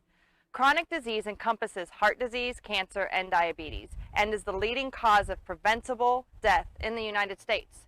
To help combat this trend, I am working to develop programs and policies in our community. The end goal of these projects is to help educate and encourage our community to make healthy choices that reduce the risk of chronic disease. The decisions that impact the risk are whether the person smokes, how active they are, and what kind of food they eat. I do this by developing policies that reduce exposure to secondhand smoke while also encouraging cessation and prevention. I also work with healthy food, making it more accessible to those living with lower incomes who are already at a greater risk of chronic disease. Those living with behavioral health conditions are also at a greater disparity when it comes to tobacco use. In particular, tobacco use is extremely prevalent in those with substance abuse disorder and also greatly increases the odds of a relapse. At CKF, we have been working to address this issue by making our facility entirely tobacco-free. That means that when someone comes into our residential or outpatient services, they come into an environment that fully supports tobacco cessation. This has led to many clients getting the support that they need to make a quit attempt and continue to make that quit attempt once they have left our services. I can think of 2 individuals in particular that have taken advantage of this opportunity. One relocated here, in which he received continuing support for his tobacco dependence and was able to continue his quit attempt, and the last I knew he was doing very well. Another relocated in Topeka, in which we were able to connect him with cessation classes and resources to continue to making progress towards his quit attempt. If you think of the magnitude of what these individuals are already going through, it is rather great to see progress in tobacco cessation. To be able to offer this kind of support and get results is a fantastic step. In Kansas, CKF has pioneered the way in which substance abuse is being handled by also addressing tobacco use. Many organizations across the state are now addressing the issue and going tobacco-free. We are seeing a huge shift in the treatment of tobacco dependence, and not only with SUD treatment, but with mental health as well, which is great to see. I'd like you to meet Margaret Dixon. Margaret feels strong connection to her community and being a part of the Salina Area United Way. Volunteering with the Salina Area United Way is one way she's giving back to her community. Volunteering allows me to learn more about what is truly happening in my community. This year is my first year serving on the Salina Area United Way Board of Directors, and it allows me to see the entire process of how the United Way grants funds. We're glad because we know when we have the applications and then the reviewing and scoring rubrics and reporting back. Yes. And now we're glad to have Margaret. She is the chair of the grant committee. So then whatever our remarks and our recommendations are from the grant committee, she gets to take on to the board of directors. Correct. So you've seen the whole process. The entire process. Yes. Well, Margaret has been working full-time and advancing her career. Tell us a little bit more about that. Well, I work as a medical billing clerk with the Accessible Home Health, and I'm also part-time with Salina Regional Health Center Physician Revenue Cycle. It's helpful knowing what programs are available in our 10-county service area to help clients and coworkers. So, our 10-county service area, you mentioned that. I've been in Salina since about 1993. How about for you? I got here in 2004. My significant other is from here, by Lois Moffitt Jr. Yeah. And we enjoy doing things in our community. We love dancing and dining out, and we both volunteer in other organizations. I volunteer with Saints of Baptist Chapter number 75, Order of the Eastern Star. I'm now the Associate Matron Pro Tem. And also the Ashley Washington Elks Assembly number 85, the Order of the Golden Circle. I'm the secretary there. And at Trucia International Salina, I'm on the service committee. So well, when you think about education, financial stability, and health, you've already mentioned health with your health career, helping Yes. represent that. And then Altrusa for sure, because that education, you think about books and working with young people with that, one of the program areas. Well, that's great. Margaret, if you could tell us, thinking about your why you are volunteering with Salina Area United Way, what would you like to share with the community about what's your why? my why is that the Salina Area United Way offers help in 3 areas: health, education, and financial stability. And the programs that they have available to help with those areas allows me to direct our co-workers or friends or family even to get help, which is beneficial in knowing where you can send someone. Thank you, Margaret. So you're doing the Give, Advocate, Volunteer, Education, Financial Stability, and Health. We're so glad that you're on our grant committee and volunteering on our board of directors. Thank you for coming by today to visit. We appreciate that. Oh, thank you. And you're welcome. Okay, we are back.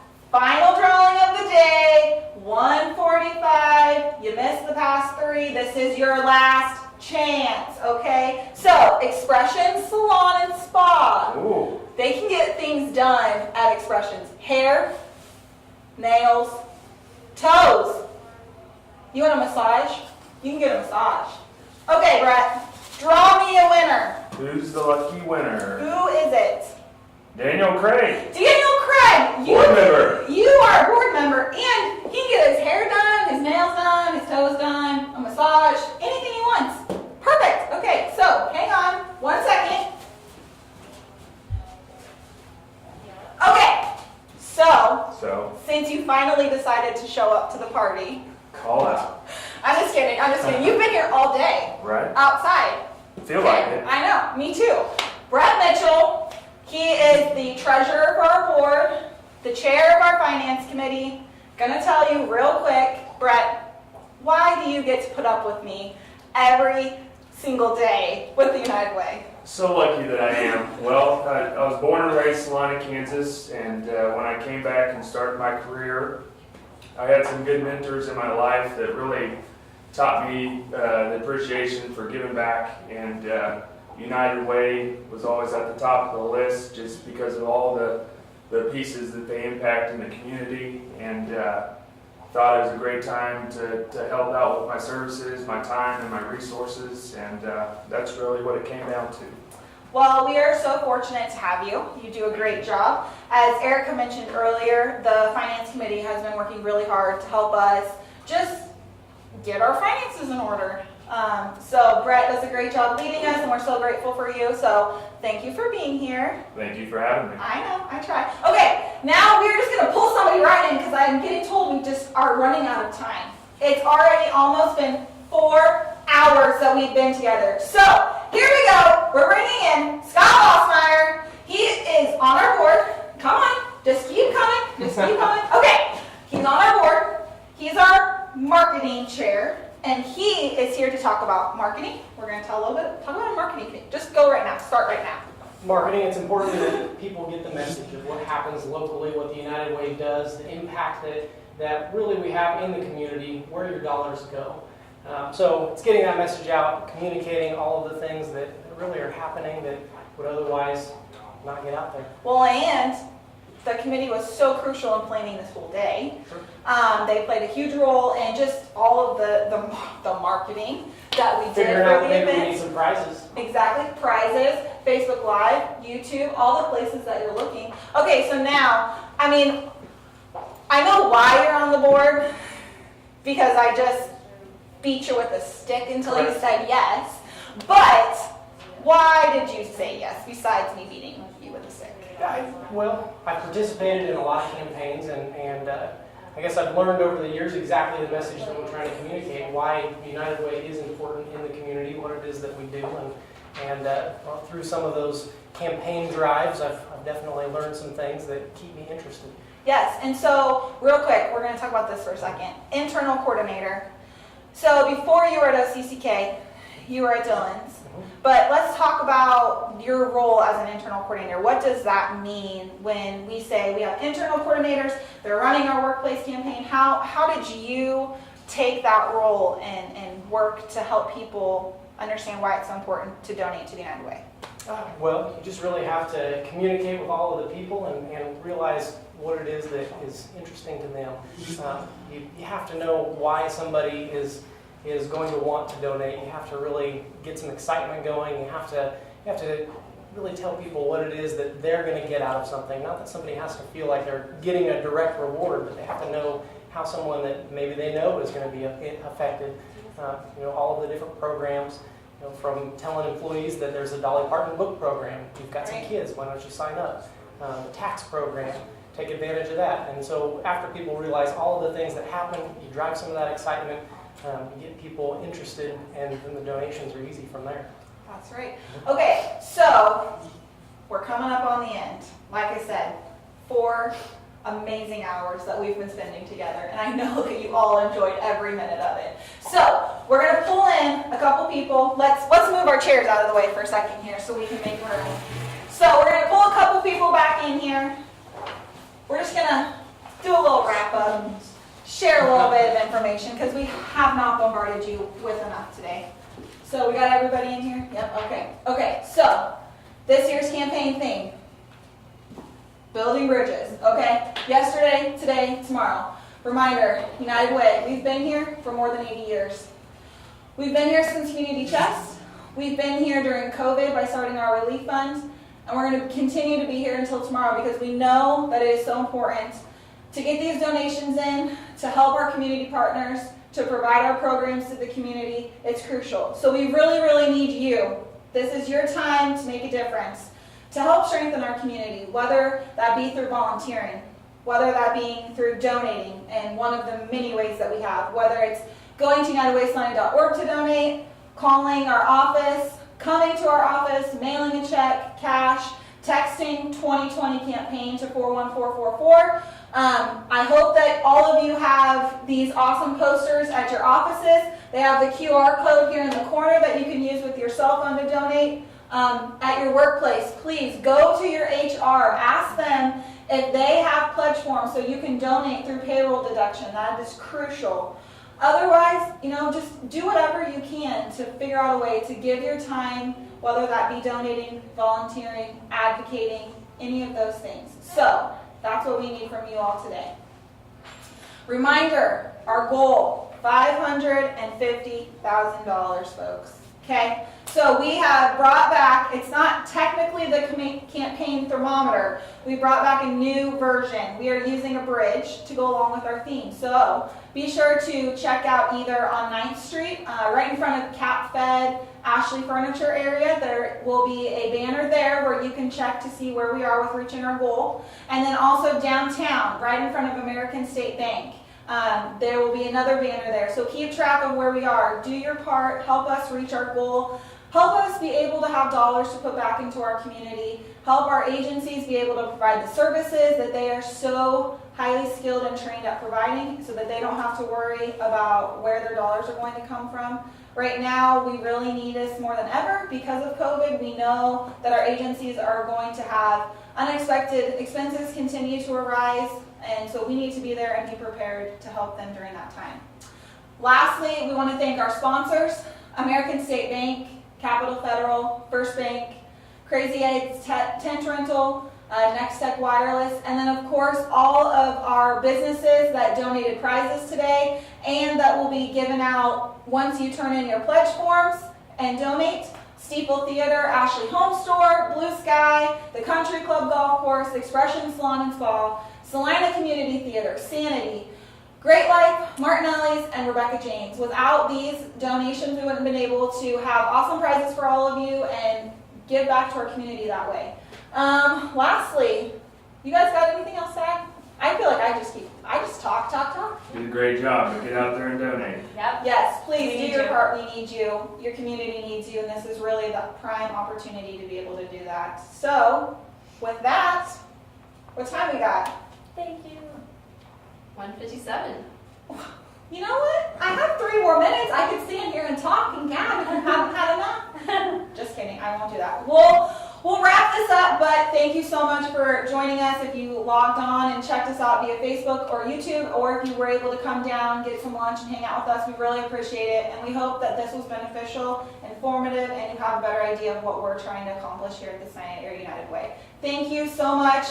And I guess I really have to do this because otherwise I might get yelled at by everybody. Thank you for joining us for our kickoff. Woo! Okay, that's it. Signing off. Thank you everybody that helped. We really appreciate it. Thank you. Bye.